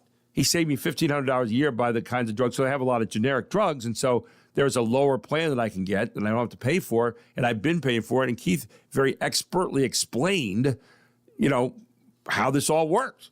And I said, wow. So, I said, well, how do I sign up? He goes, I'll sign you up right here. Here you go. Boom. We signed up. All done. He said it takes place in January 1st, and you're in, and it cancels out the other one. Da-da-da-da-da. I said, well, what about this drug over here? It's not generic. He said, go in there and, ask him about such and such, and I did. And I said, okay. So he had answers for everything, and I thought, this is pretty good. So I am very glad that I talked to Keith and Becky Rill, Keith yesterday specifically, and you can phone and get a setup with them. They're very nice. They have an office over on Carlisle Road right here in York, 717-487-4382. That's 717-487-4382. They sit down with you. They ask you about your medications. They ask you about your plan. They take a look at all your cards. They check it. And then they go out and go about getting you as good a deal as you can humanly get. You can email them at your-medicare-solutions.net. Thousands of people they are helping right here in York, and they can help you like they did me yesterday to the tune of $1,500 I'm going to save this year on my drug plan. Really cool. Anyway, WOYK News Time is 7:38, and we welcome in this morning our District Attorney of York County. He is Tim Barker, and he's here every week. Good morning, Tim. How are you this morning? I'm doing well. How are you doing, Gary? I am doing really well today, but you wanted to talk a little bit about Domestic Violence Awareness Month, which is October, obviously. And we have not talked about that, but you did a Purple Ribbon event last Thursday where you were talking about domestic violence as a priority and tying it to an awareness campaign that's going on here in York County. Tell us a little bit about that. Sure. So the YWCA is one of our great partners when it comes to domestic violence, sexual assault, human trafficking. And they go ahead, and on the day that's usually the third Thursday of October, nationally is recognized as a specific domestic violence awareness day. Right. And they put on a Purple Ribbon event. And purple is the color recognizing survivors of domestic violence. And so we did that last Thursday, and it really is a great time to renew and refocus on why domestic violence is such a scourge on our country and especially in our county. You know, one of the things we talked about was how last year 12 of our homicides were domestic violence related. And when you look at overall where we rank in terms of PFAs and protection from abuse orders and intimate partner violence, things like that, we ranked 10th in the Commonwealth. And so It's the one issue, and where the awareness of it continues to grow is, as we've reduced crime in York County and have had, the sustained 30% reductions, real reductions in gun violence and group violence, domestic violence has remained there. Wow. And there's many reasons why. It's very, very difficult to go ahead and get to the root sometimes of this generational trauma, because that's really what it is. This is a generational crime. And it really, there was something that really struck me. Children witness nationally, it's about 15.5 million children actually witness domestic violence per year. And then that stays with them. And that increases their likelihood, especially if you were someone who was subjected to it, witnessed it as a child. You increase with where you're 3 times more likely to have major mental health issues, 6 times more likely to have substance use disorder issues. You're 15 times more likely to be physically or sexually assaulted during your lifetime. And for offenders, you, of course, are more likely as well to go ahead and repeat the cycle of abuse that you learn. So essentially, this becomes your normalcy in your family and, a very toxic kind of atmosphere, but that's what you know. That's what you practice. That's what you've seen. Those are the models that you have, right? Yeah. It's the disruption of the family unit, it's disorder, it's dysfunction, and it creates generational trauma. And it's what you know, and it's what you've lived with. And that's why we need to have such strong support for survivors of domestic violence, why we need to commit to our social service groups. And we're looking at things in terms of our court systems, and we've had meetings that we've begun, and I'm really excited about it. Judge Amber Kraft and Judge Mike Flanley, both from a bench aspect, leading the charge with court administration and probation, along with our office, working together with our service providers to go ahead and develop models, starting from the civil side with PFAs and with indirect criminal contempts off of violations, with modeling better approaches to how we are going to go ahead and provide, one, better support for victims of domestic violence, to work on empowerment and trauma-based issues there, and also, secondarily, how are we working on better rehabilitation models with constant intervention for offenders? Yeah, one of the issues that comes up, and one of the questions I think a lot of people have generally who are not aware of this as much or not it's not a part of their family or whatever, is this idea of, battered women. And why would and it's a never-ending question, and I've heard different answers to this. I want to get yours. Why do battered women continue to go back to men who have domestic violence, or even in cases where men are battered by women? Why would they go back continually into that situation? Is there any answer that comes out of that in some of the literature and some of the things that are being talked about here? Sure, there are some, and when I'm glad you mentioned with men, because it's 1 in 3 women, but 1 in 4 men that will experience intimate partner violence in their lifetime. Wow. And so this is something that does cross genders. There are many factors as to why someone will stay in an abusive relationship, and you start off with the premise of how you originally got into a relationship. So you're starting off with emotion that began as feelings of love and affection. So you start with that, and those right up front are difficult emotions. Then when you combine in it, if you have a history of trauma of what you experienced, what we talked about before, then cross it over into economic issues. Right. There are aspects, and this is where sometimes psychological coercion can be, while it's not as deadly as the physical violence that results and is so underreported. It is amazing how underreported physical violence winds up being. Oh yeah. I mean, they don't get medical treatment. They only 1 in 5 seek medical treatment for physical injuries, and so because part of the reason why is now you've got a combination of where you have economic dependence. It's your home. It's your family. Right. If you have children together, if you have pets. And those are things then that get utilized in terms of psychological coercion. Let me ask you this one question, though, and Sure. again, I'm interjecting here as we go along. Sure, I apologize. yeah. But No. Are we finding in the research here and in the results, are we finding different reactions if you have children or don't have children? Or, in other words, with your children, you're kind of looking at, okay, these are my kids.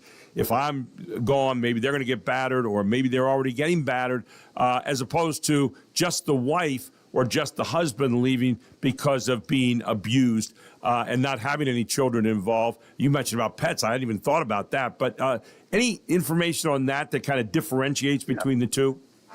Yeah, it does increase. It absolutely does, because if they're able to be subject of psychological coercion, it will increase it can increase the types of abuse that is tolerated, and it will also increase the desire to stay. Now, but it doesn't mean that you still don't have other coercive factors that occur even when you do not have children. Right. Yeah, right. But all of this. Well, we talked before, Gary. Remember with pets when we talked about with animal cruelty about how pets, like when you abuse animals, about what the massive increases were in terms of domestic violence, child abuse, elder abuse, and a lot of it goes to those abuse aspects that are psychological, where you're doing a physical abuse action that crosses over with the psychological. And these are really, really frightening situations for law enforcement to go into. We commonly hear about how domestic violence calls are their scariest calls.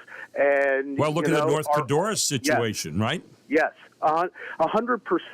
And and that's the thing. Every time that there's a DV incident, law enforcement is putting their life truly on the line. And what they did to go ahead and save victims, Cody, Mark, and Isaiah, I still.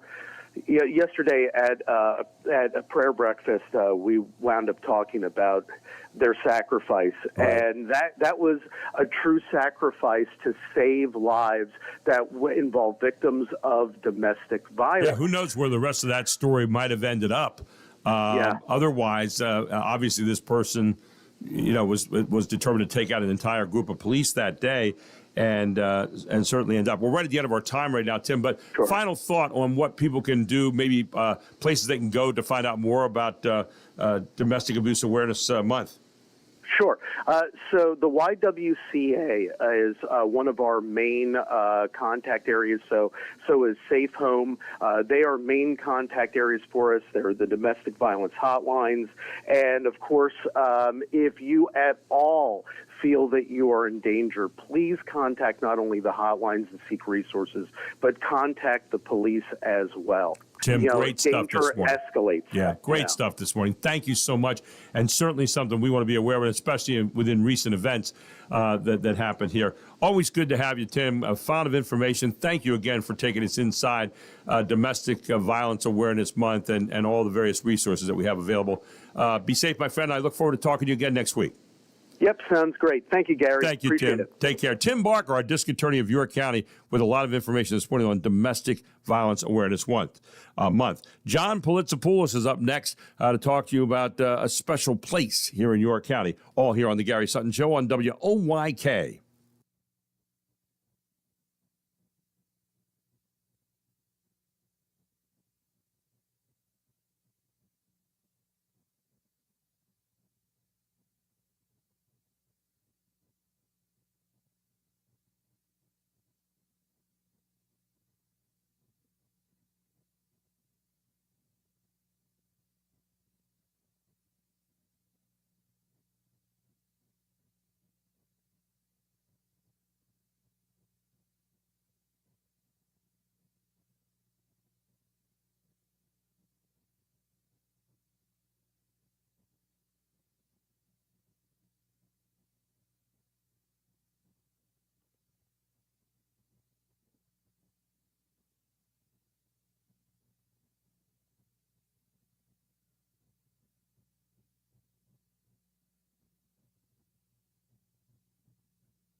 Love this song.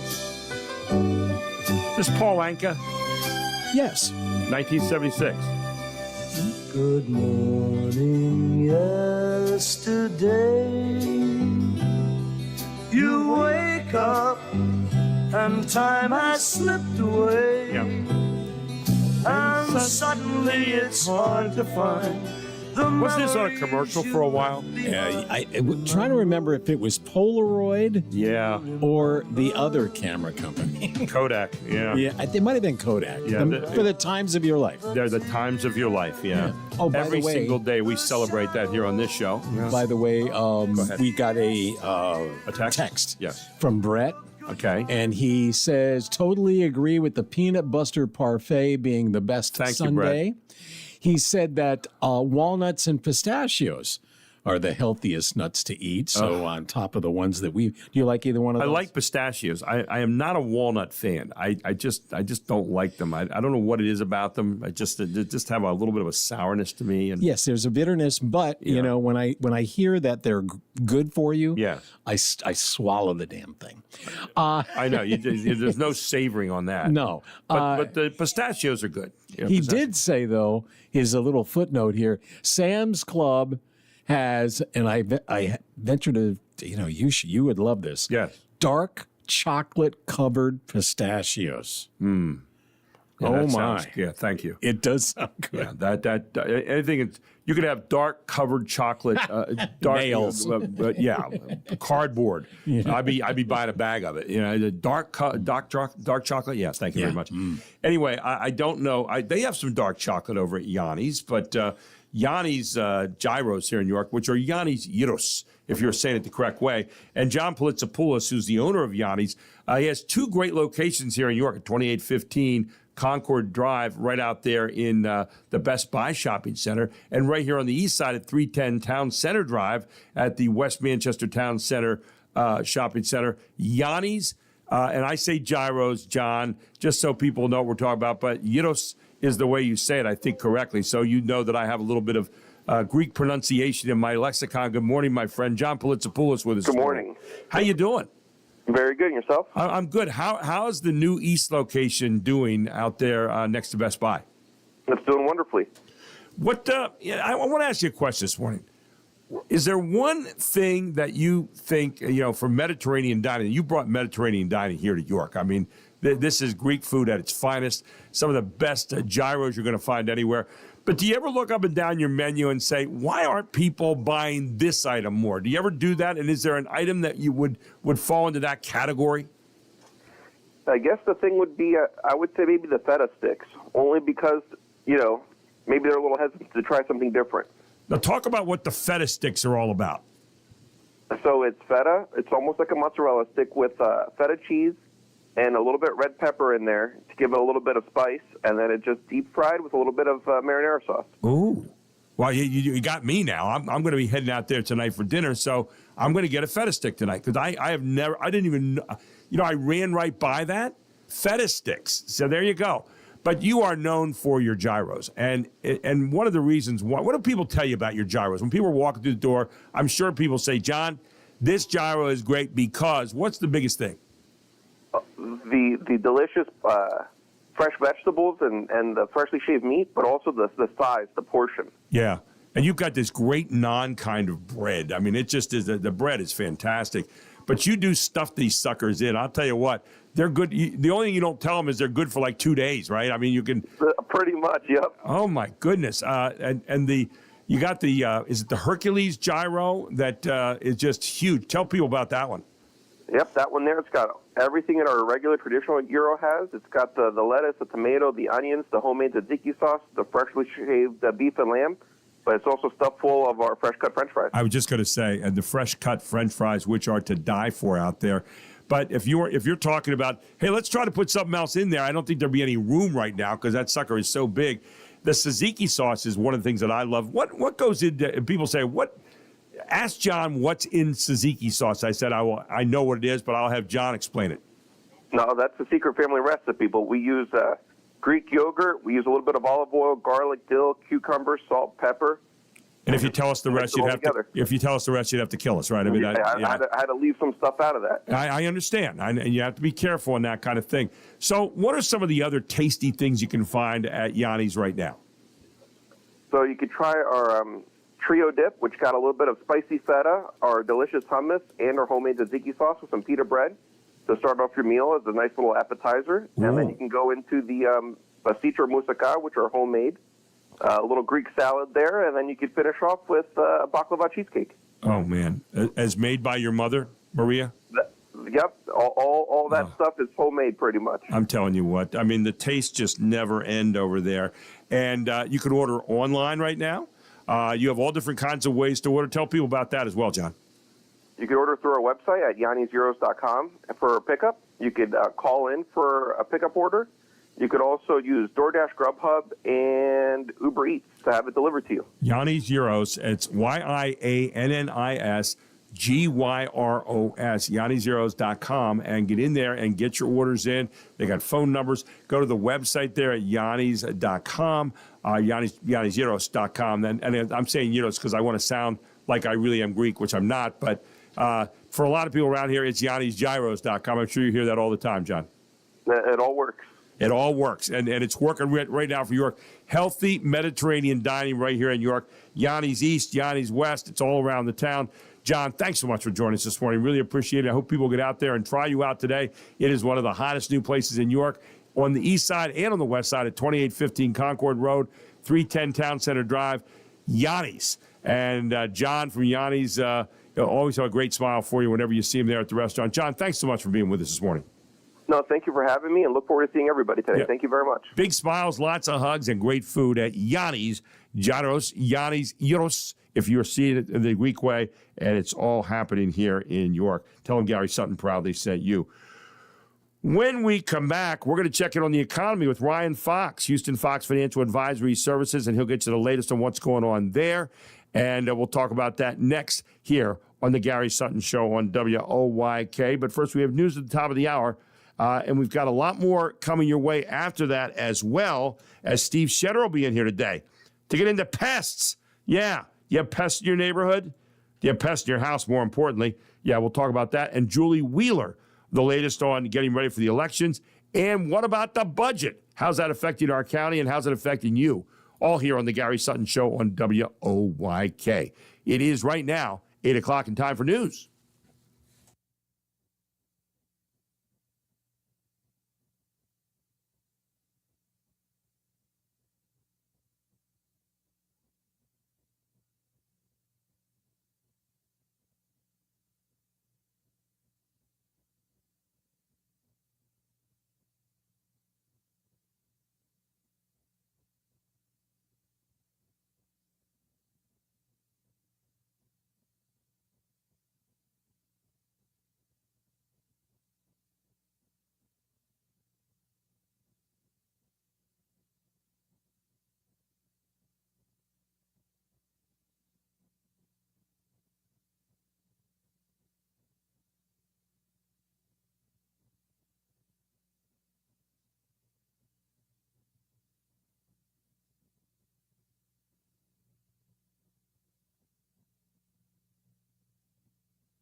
York's only local show is back on its new home on York's only local station.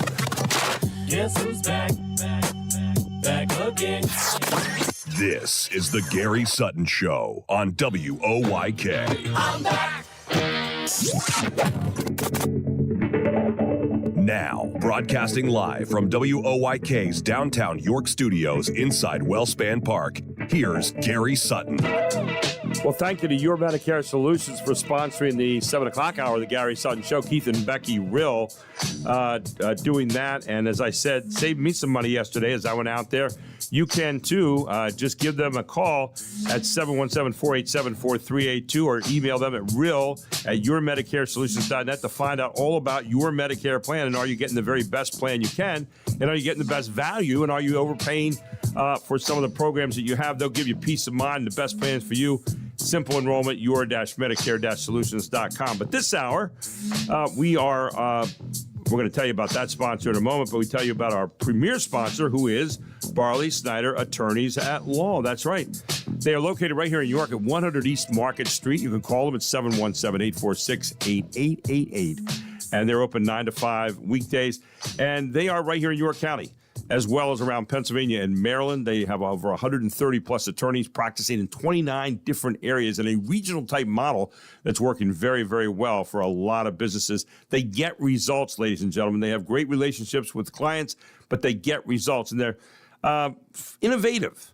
They're up to date on all the various things that are happening in business. They want to make your business better, and they're a law firm for today's business world. Check them out at barley.com. And this 8 o'clock hour being brought to you by TES, Total Exterminating Services. That's exactly right. For all the pests that are coming into your house, they're trusted, they're local, they're family-owned, and they're getting rid of them. That's exactly right. Steve Shetter and his family in this family-owned business have been going around the Lancaster, York, and Hanover area, taking pests out regularly. Yeah, pests hate them, but their clients love them. That's exactly right. You can give them a call today at 717-951-3868. That's 717-951-3868. The pests are gathering to come in for the winter, ladies and gentlemen. You don't want them in your home. You can also write to Stephen.Shetter, S-H-E-T-T-E-R, at testpest.com. The proud sponsors of this hour, the 8 o'clock hour, right here on the Gary Sutton Show. We turn now, though, to the economic news of the day and what is going on in this country. Obviously, all of us are looking at the government shutdown right now, the lack of a budget here in Pennsylvania, but also how our dollars are being affected by things like tariffs, gold, a lot of things going on. And the guy that we count on to give us the up-to-date news on that is Ryan Fox, Houston Fox Financial Advisory Services, who joins us for our financial report this morning. Good morning, Ryan. How are you? Hey, Gary, I'm good this morning. How about you? A little crisp outside. I've got my tea time today for 12 o'clock, and so I've got to, have to acclimate. It's only supposed to be up to 58 degrees today. I love the fall. I just needed to say 60-something on the temperatures, but as long as the sun's out, I'm a happy man. So that's how I am this morning, in a long, drawn-out explanation for you, my friend. Very good answer. Now, a lot of people, obviously, you're an important guy every week in the middle of the week, because people are saying, I wonder what Ryan says. Let's go see the wizard and see what he has to say today. You may not be the Wizard of Oz, but you are our kind of economic wizard, giving us a little bit of an idea of what the landscape's looking like right now. What are you seeing? Yeah, well, hopefully my voice doesn't crack and people call me Dorothy after that intro. But you know what? So markets last week did pretty well. They were up a little bit. Year to date, we're still doing really, really well. The S&P 500's up about 14%. NASDAQ a little more. Dow's up just shy of 10%. Yeah, it's pretty good. And if we go back over the 1 year, meaning from a year ago to today, markets have done really well too. But last week, the big winner were small cap stocks. So these are stocks in the United States that tend to be most economically sensitive to interest rates, meaning if interest rates start to come down, these are companies that have lines of credit and variable rate debt, and they tend to spark higher profits. So we're starting to see a little bit of a rally in small caps from last week. Yet last week we saw some mixed economic news from U.S. banks. So the banking system is something that's really a good barometer or foreshadowing of where the economy is going. Right. And there were a couple of banks that said, hey, we may have some bad loans in certain pockets. Market got jittery. But most banks have been reporting very, very good earnings and showing a pretty solid economic picture and resilient consumer, meaning that the big loans they have out to businesses are being repaid timely. Some regional banks, like I said, had a couple. But overall, it was pretty good. And, right now we're looking at what's the Fed going to do here in October before the end of the month and December. Well, their next meeting, I think it's the 29th. Looks like we'll get another probably 0.25% rate cut. But as I'm looking at my projections of economic data this week, some of it's not coming out. Like tomorrow, initial jobless claims, there's a big star beside it. Looks like that's on hold, but we should get existing home sales. So we'll see the state of the housing market with existing home sales. And it's probably going to be pretty strong. Last week, rates for mortgages came down a little bit, and there was a huge flurry of refinancing activity. And that's good for the economy, too. That means people are staying in their homes. It means that they're refinancing the lower rates. And what does that mean? Well, now they have more cash flow. And what's the biggest driver of our economy? Consumer spending. So we'll see. Corporate earnings have come out. They've been really, really good, too. So third quarter earnings, public companies report every quarter. About 70 of the S&P's 500 companies have reported earnings, and 86% of those, which is probably like 67 of them, have reported stronger than anticipated earnings, too. And that's a good sign. Now, Netflix did come out with earnings last night. They were really good, but they have some kind of tax dispute with Brazil that I started to read into and realized it probably wasn't worth my time. But it wasn't unique to them. But Tesla, IBM, Intel are all some of the big reports this week. So, this week will be an interesting week. Without some of the data being released, even core CPI, which now it's saying it should be published, we'll see. It's really hard for a lot of economists, to do anything more than speculate right now. But I think the biggest thing is banks are very, very solvent. They're doing great. Consumer spending's still really good. And we're probably looking at 2 rate cuts before the end of the year to kind of carry us through. So all in all, good market. Good market for investors. 2 other grenades to throw in the oatmeal room for you this morning. The proverbial one is tariffs and also government shutdown. How are they affecting us overall? And maybe also preliminary spending this season so far before the tariffs really kind of hit in, especially when you're looking ahead to Thanksgiving and Christmas and all that kind of thing. Yeah, the one headline related to all of that just came across really, really, really early this morning, and it was India to cut Russian oil purchases, U.S. to slash tariffs as a near trade deal, according to Indian media report, which, of course, then got blasted across some of our headlines. So it looks like India and U.S. are close to reaching a trade deal. And, that's a really big deal because part of that is the pressure it would put on China. Because India's growing population is becoming a consumption economy, meaning we want really good trade deals with India. And if it also causes India to back off buying Russian oil, well, that puts more pressure on Russia. And the more pressure on Russia, maybe we get closer to some sort of negotiated solution in Ukraine. So that's a really big deal. And I'm just kind of scanning the article as I look down through it. It talks about softening rhetoric with India, things like that. That we really need that to happen. If that happens, that could be the domino that really starts rolling along some of these other trade deals. But tariffs are still front and center. But I think we've become a little bit accustomed to government shutdown. We have. We're hearing the rhetoric, and we're a little, numb to it, ignorant to. I don't know. What do you think? Well, until it starts to hit us personally, and then that's what I think we start to see the real results. But I saw yesterday where the president had this agreement with Australia on the mineral rights thing, and that's one of the things it meant to kind of offset what they're doing with China, too, as I understand it. Yeah, it seems like he's working right around China, heading to the south and heading to India to the west, and working on ways. And that's a really big deal, too, for the Australian economy, too. Yeah. Hey, you always have a tip for us every week. I wonder what you might have for us this week. Yeah, so we're knocking down towards the end of the year, believe it or not. And it is required minimum distribution season. So what does that mean? It means anyone with an IRA who is at a certain age has to take a minimum distribution out of it each year. Now, those rules have been changing. It's gone from 70.5 to as 72 or 73 or 75, depending on when people are born. But RMDs are not required from Roth IRAs because there aren't any taxes due. But let's say someone has, $500,000 in an IRA and they have to take 4% this year. That's about $20,000. Well, what if they don't need or want all that money, or they want to gift some of that away? They can do it.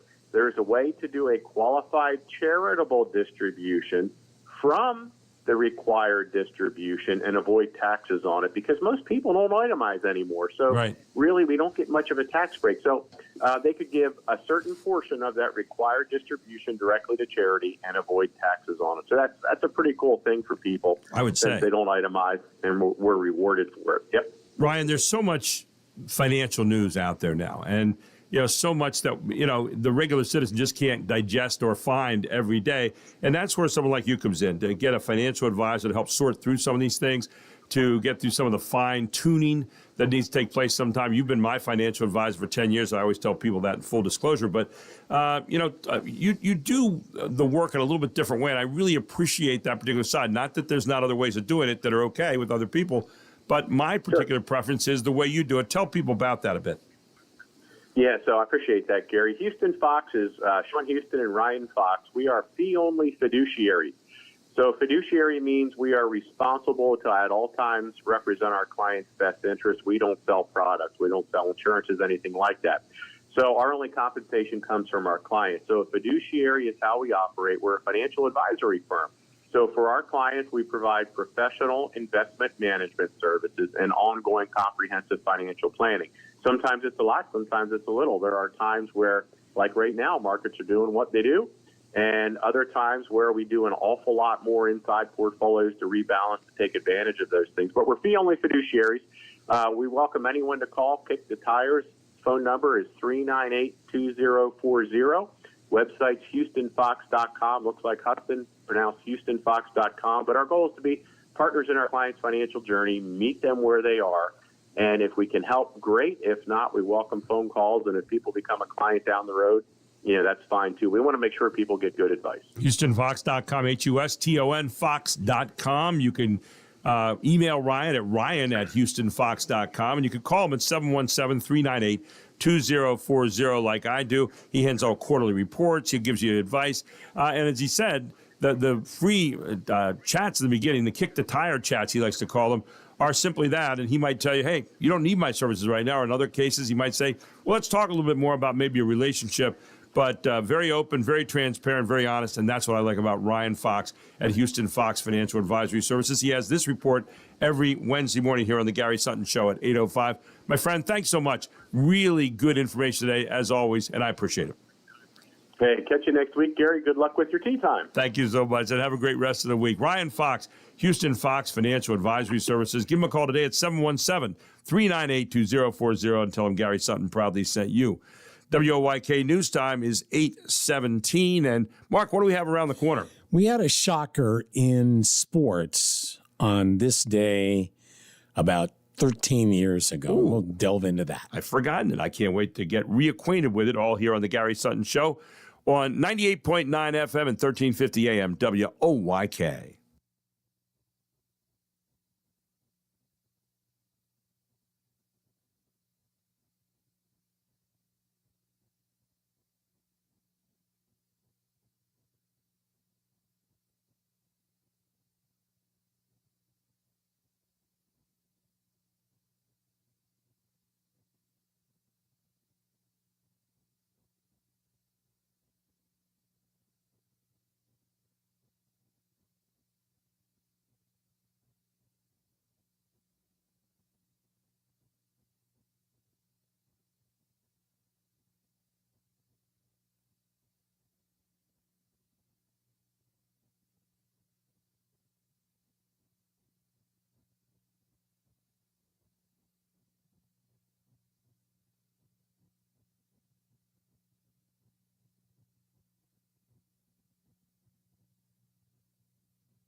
The ultra-competitive Lance Armstrong has done something virtually unthinkable for him. He has quit before a fight is over. Late Thursday, he said he's done fighting a barrage of drug charges from the U.S. anti-doping agency and was stripped of his 7 Tour de France titles. Also, he can no longer compete in elite sports, including triathlons. It was on this date in 2012.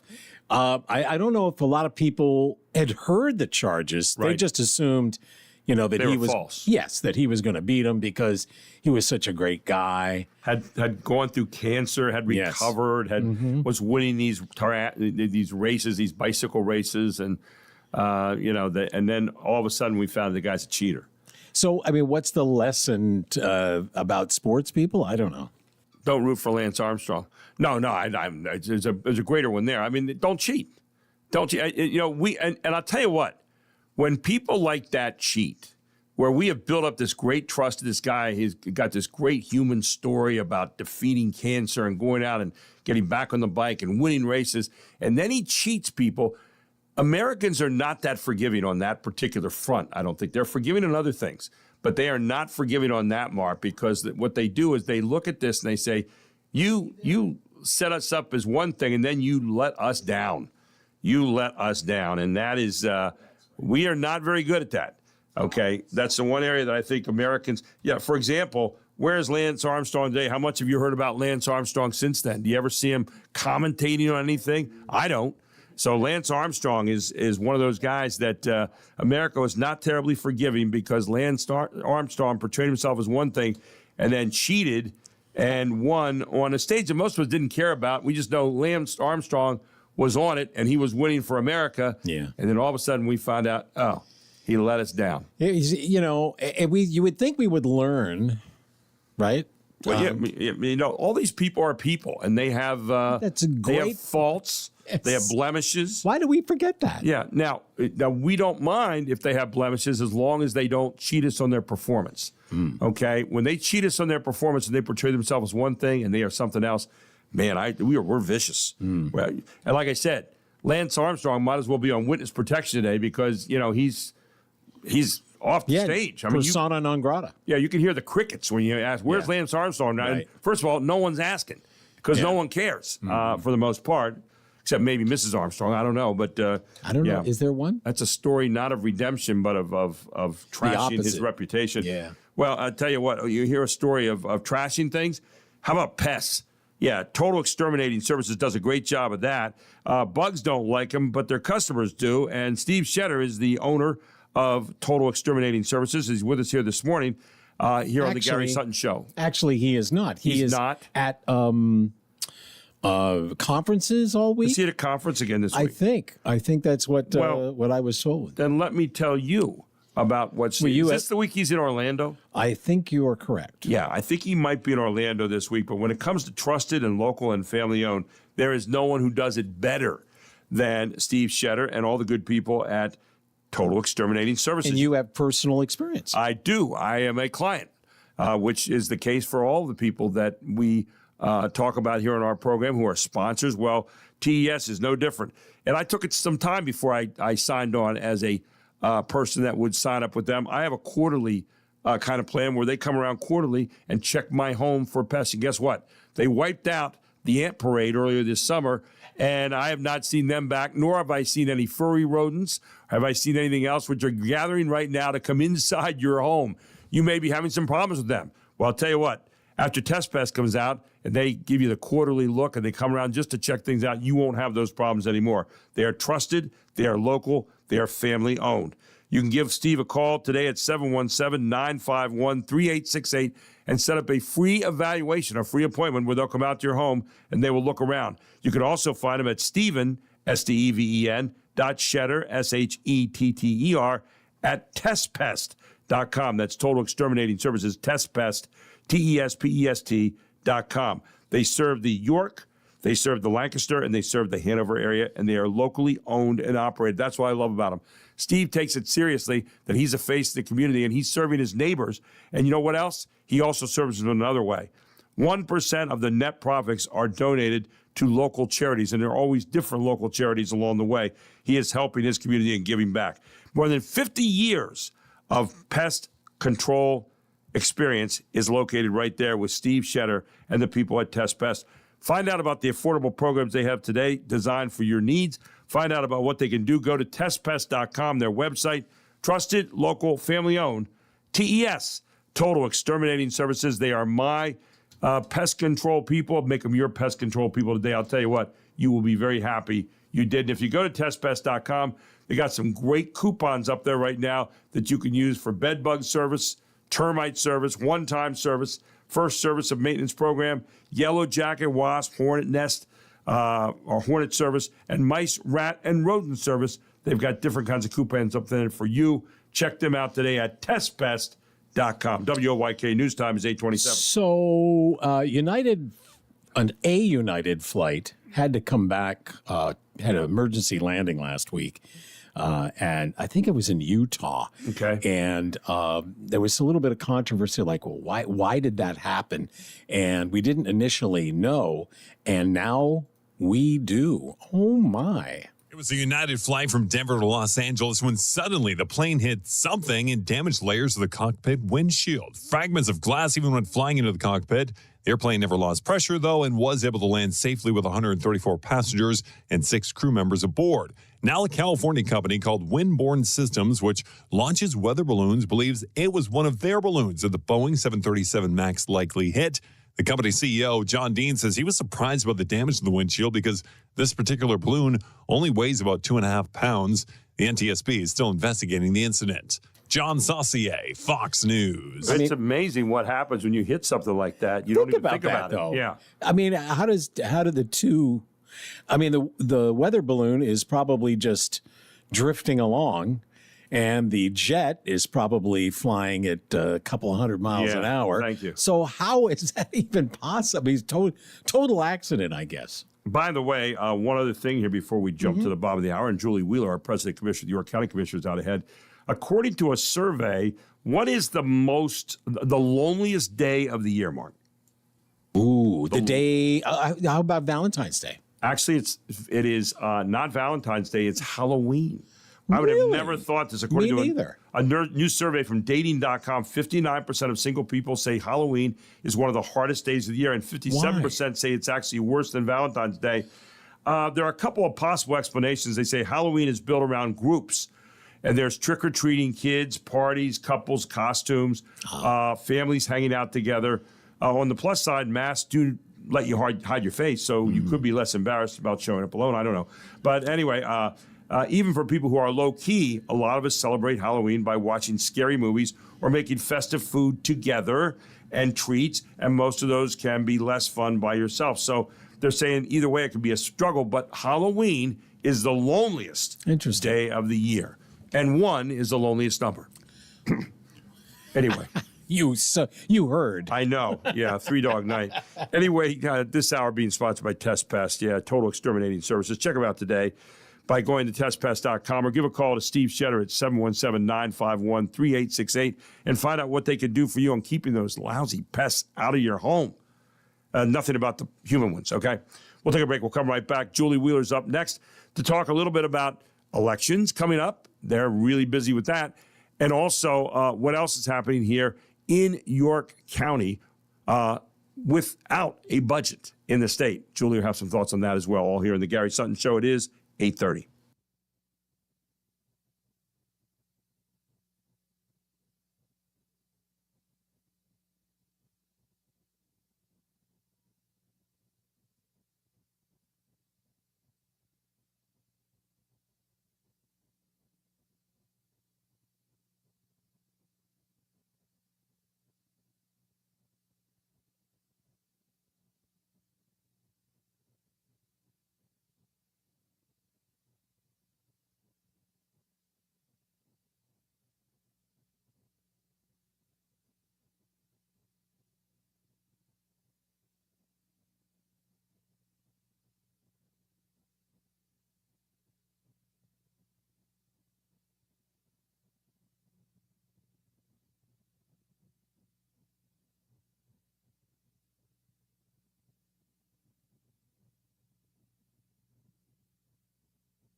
Welcome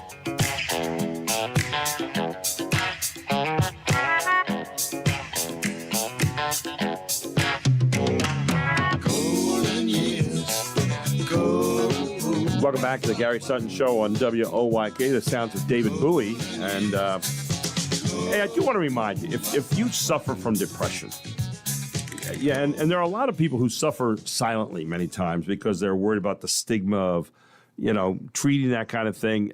You're one of a lot of people in the world that are affected by this disease. And that's what it is, a disease. And I know because I've suffered from it during my whole life.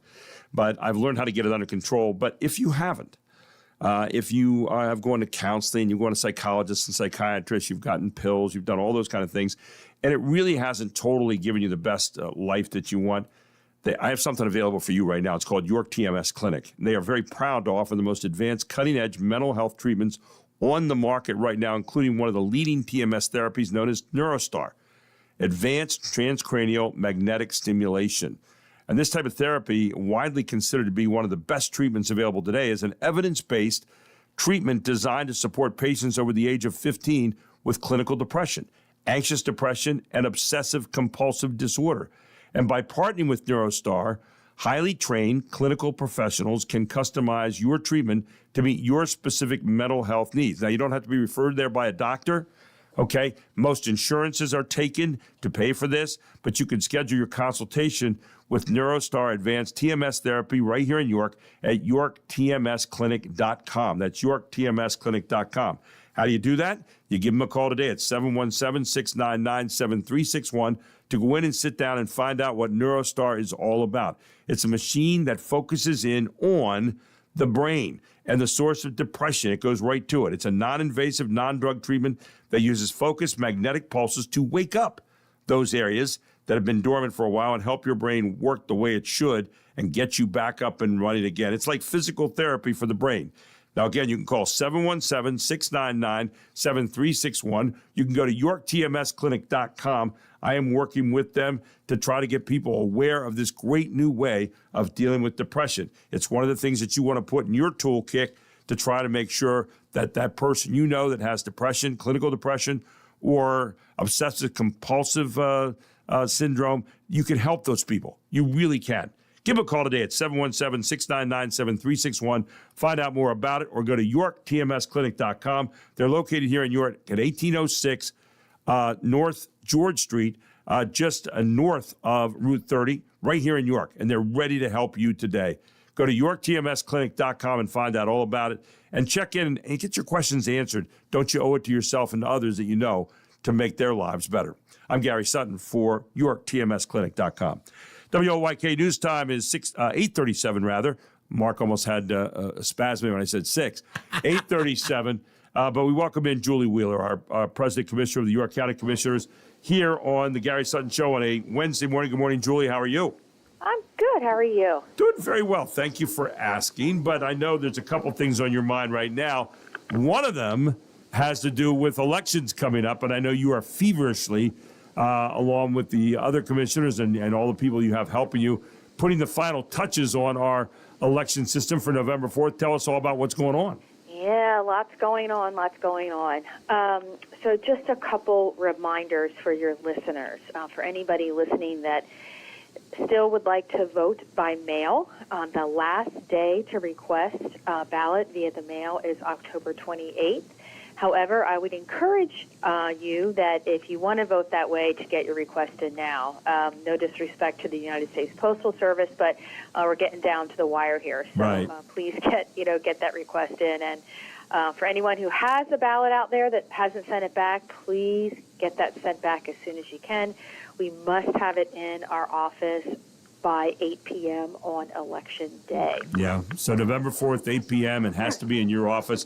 Don't let it up to somebody else to get it in there, like the Postal Service. You need to take care of that.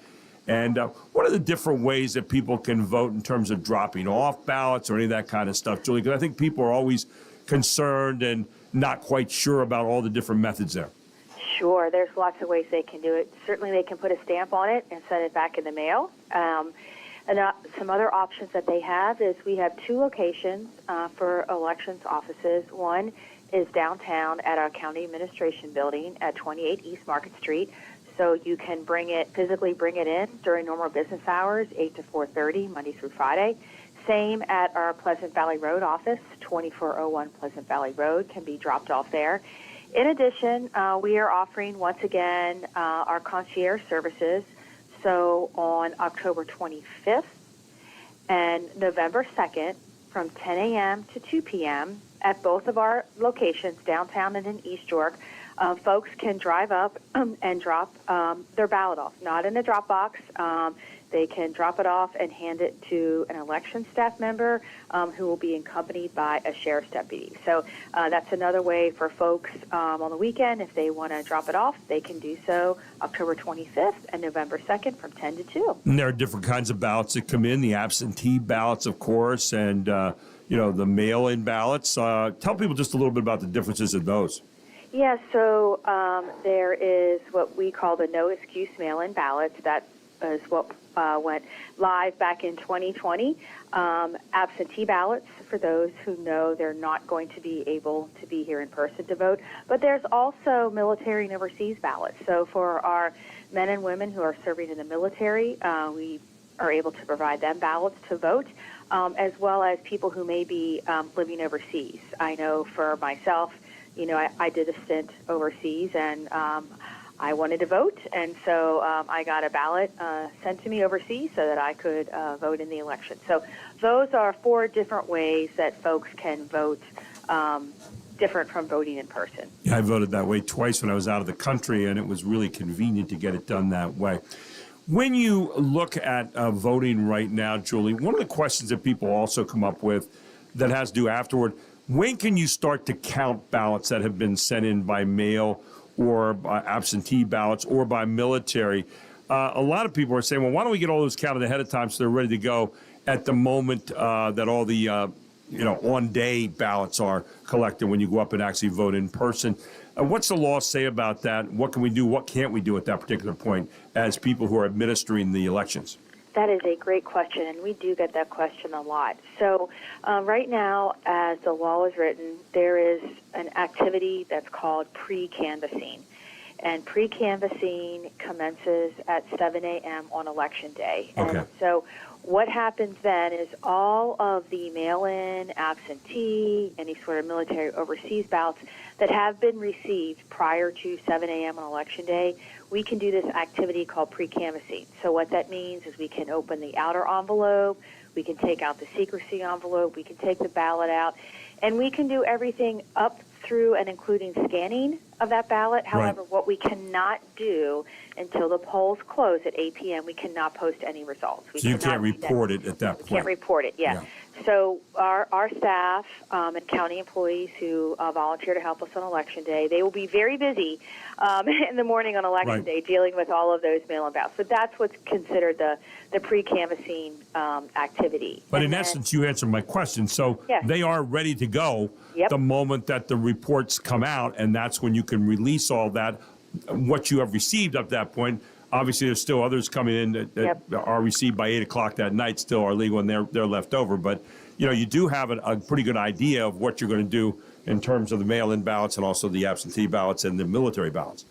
Yeah, and we've done time studies to figure out, how long does it take to open an envelope and get a ballot. And so we've gotten much better over the election cycles, knowing to predict how many people we're actually going to need to get in and help do that activity so that we can get that completed on Election Day. As you know, candidates and voters are always anxious to hear the results. So we do our best as we can to get those results posted on Election Day. Is there a high percentage of people that put their ballots in on the last day up till 8 o'clock at night? I mean, kind of like we do with our taxes. We wait till the last moment. But are there many people, or is that a relatively small percentage?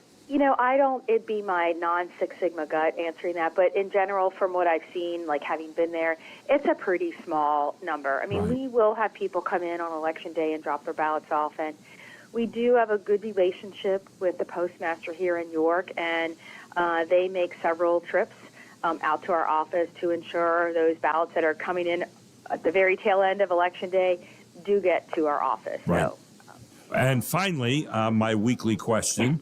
Let me guess. yeah. Does it start with the word budget? Yeah. I saw your post last week and what you put out, and we're getting down to crunch time here, aren't we? I mean, we're talking about what the county can do in terms of its rainy day funds and its reserves, and we still have no budget. Tell me what that's meaning to the county right now in terms of what your services are and what you can provide and maybe what you can't provide in the long run. Yeah, so as you know, we are continuing to provide those services that were mandated to provide out of our Human Services Department. So we are continuing to fund those and run those, but we are getting close to a point where we're going to have to be making some tough decisions. We are going through our budget cycle now. Actually, we started that in July. But we're now, next week, we start budget hearings with all of the departments. And we are optimistic that probably the Wednesday before Thanksgiving, we will put our kind of preliminary budget out. That has to sit out for like 20 days so that people can review that. And then we have no choice, we will approve that by the end of the year. We are required to have a budget approved by December 31st. So we'll be making some tough decisions, in full transparency. In all likelihood, we are going to have to raise county taxes because we've been covering this shortfall. And, we have the money in the reserve, as we've talked about in the past, but every time we pull money out of there, the reserve money is sitting in an interest-bearing account, right? So I'm losing that interest, right? Because my balance isn't as high as it was. So. Well, it's a sad time that we can't come to some kind of solution here, and it doesn't look like it's going to happen anytime soon. We're also seeing the Congress out, obviously, government shutdown. Does that have any bearing on the county at all, coming from the federal government in the long run, or is that kind of a cursory kind of thing? Well, yeah, it does and it doesn't. It's kind of a cursory thing. So the money that we get from the federal government, that goes to the state, and the state has to appropriate that before it comes down to the county. So because the budget hasn't been passed at the state, we haven't seen any of that federal money. It's still kind of sitting up there. So yes, it does affect us, but we've already seen the effects of that, again, because the money has to be appropriated by the state. Julie, we appreciate you joining us this morning. Thank you so much for your comments on all those areas, and we look forward to talking to you again next Wednesday morning, all right? Sounds great. Thanks, Gary. Have a great week. Take care. Julie Wheeler, President Commissioner of the York County Commissioners, here with some updates on the county and especially on what they're really working on right now, the elections, to make sure they run smoothly, and also her thoughts on the budget and how that's affecting our county services. We take a break. We'll come back with more here on the Gary Sutton Show on WOIK, where it is 8:47.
So that woman is Andrea True. And she had a claim to fame. You know, you've heard of people who have hit songs that do other things, like acting. John Travolta, you know, his first hit song was a song called Let Her In, which was terrible. Right. But, you know, he was a good actor, and he actually had some hits with Lydia John after that. But Andrea True was I believe it would be described as softcore porn actress. She looks like that. Yes. We're seeing the video here. Yes. And so she cut this song in the same year that Donna Summer did Love to Love You Baby. Right. So they were kind of pushing the envelope, if you will, on music and sexuality, if you will. Yeah, I think if you look at the video here, yes, the video is far better than the song, I think. Although the song was pretty popular there for a while. That's not saying much. She can't dance. A little bit of a slut. Yeah, Yes. but that's what Anyway. it is. Hey, by the way, I do want to remind you this afternoon at 4 p.m. at Thomasville Country Auction, they got a big sale coming up, Mark. Collectibles, NASCAR, knives, turkey, and game callers. Hey, turkey, come on over here. That's the wrong kind of game caller, but they actually have a sound that you make. Vintage turkey and game callers. True Tone Latham Box Turkey Caller. I guess that's a really big thing in the turkey calling industry. Mad Hatchet Turkey Caller. Mad Hatchet. Alaskan Deer Caller.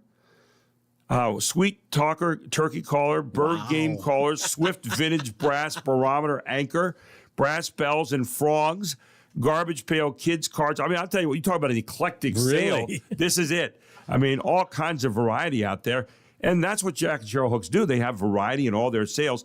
But you can go check it out this afternoon at 4 p.m. at Thomasville Country Auction. Now, you know, maybe you have other things. Maybe you don't have turkey callers, but maybe you have other things you'd like to get on a sale. Jack and Cheryl Hooks are the ones to do it. They've been doing it for over 40 years. Give them a call today at 717-764-5403. Have them come out to your home. You don't have to use a turkey caller. They'll just come when you call 717-764-5403 and sit down with you and talk about all the items you have, what they can do with an auction, what are the realistic goals that you have, what to expect, what not to expect, even how you can haul the items from your office to their your house, rather, to their location, and take care of having on the right sale or sales that best benefit you. That's what they've been doing for these 40 years, and they're going to keep on doing it for a long time to come. And if you're selling your real estate, Cheryl can do that for you and save you lots and lots of money. What are you waiting for? Why don't you get out to the auction this afternoon at 4 p.m.? Check out those turkey callers at Jack and Cheryl Hooks. Route 30 West at the railroad tracks in Thomasville. There it is. Hey, turkey! Yeah, that's not... Yeah. Anyway. 8:54, by the way. Good grief. Anyway, let's do some birthdays. Okay. And he had many good scenes in the movie Jurassic Park, but this might be the best one. It's not possible. Listen, if there's one thing the history of evolution has taught us, it's that life will not be contained. Life breaks free, it expands to new territories, and it crashes through barriers painfully, maybe even dangerously, but... Oh, there it is. That's perfect. There's only one person that can speak like that. You're implying that a group composed entirely of female animals will breed? No, I'm simply saying that life finds a way. Jeff Goldblum. He is so good. He is. Yeah, and he's on a lot of commercials now. He's even in a few movies. But same guy, though. It's the same hesitation. And his pausing, it's kind of William Shatner-like. You know, when you think about how he pauses on his words, that's very a good similar point. in the cadence. It's his birthday today. He is 73. Wow. Christopher Lloyd, who is the name we were forgetting the other day when we were trying to find out who's been in everything. Yeah, well, he was Doc Brown in Back to the Future. I was watching him in the Addams Family. He's Uncle Fester. Right. And yesterday was Back to the Future Day because that was the day that Doc Brown had put into the flux capacitor. And it's interesting that Christopher Lloyd's birthday is the very next day. Right. Today he is 87 years old. Right. Interestingly, he played the Klingon who killed Kirk's son. No. In Star Trek 3, Search for Spock. I did not know he played a Klingon. Me neither. There you Well, he had a lot of makeup on.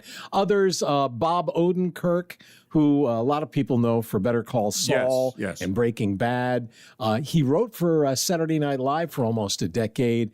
He is 63 today. Remember the skater, Brian Boitano? Oh, yes. He is 62.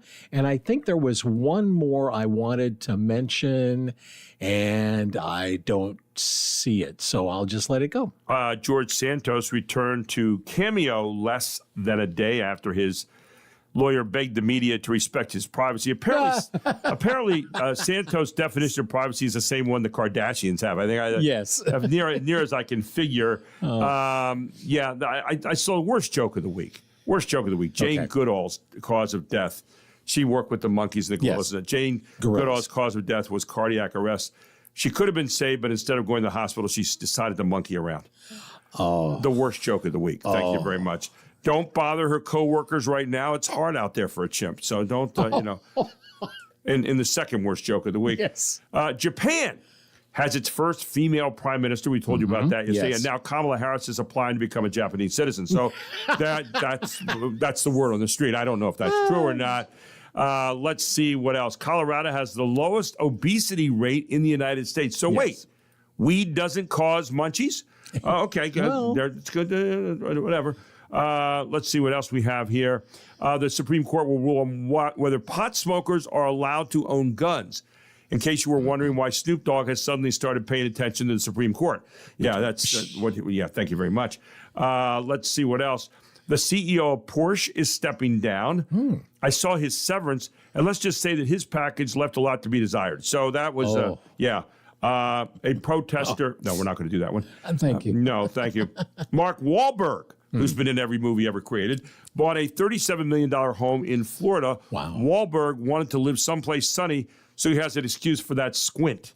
You see, that squint that he has. Clint Eastwood. Yeah. Let's see. A new documentary on RFK Jr. debuted last night. It's called Go On With the Worm. Go On With the Worm. I don't know if there's truth to that. The Toronto Blue Jays will play the Los Angeles Dodgers in the World Series. Don't worry if Toronto wins. Once Canada is our 51st state, it counts as a title for America. So it'll be fun watching Canadians score with something other than Katy Perry. So there you have it. It is National Color Day. Yes. National Knee Day, Knee. Knee Day, not me. It's the body's largest joint, as we learned earlier today. It is. Unless you're Nick Cannon. Yes. You can. It is Eat a Pretzel Caught you Day. with that one, didn't I? Yes. Okay. And it's National Nut Day. All of that on one day. How are you going to make it through? Well, we thank TES, Total Exterminating Services, for sponsoring this hour of the Gary Sutton Show. Brought to you by Steven Shetter. You can call him for help today in getting rid of those pests or keeping them out of your house at 717-951-3868. Or you can email him at steven.shetter@testpest.com. Check him out at TestPest, TESPest.com, Total Exterminating Services, and they can help you. Thanks so much for joining us today. It's been a great time having you aboard. Thanks to Mark. And have a safe trip out there today, wherever you're going. Be back with us tomorrow at 9 o'clock. It is the Gary Sutton Show.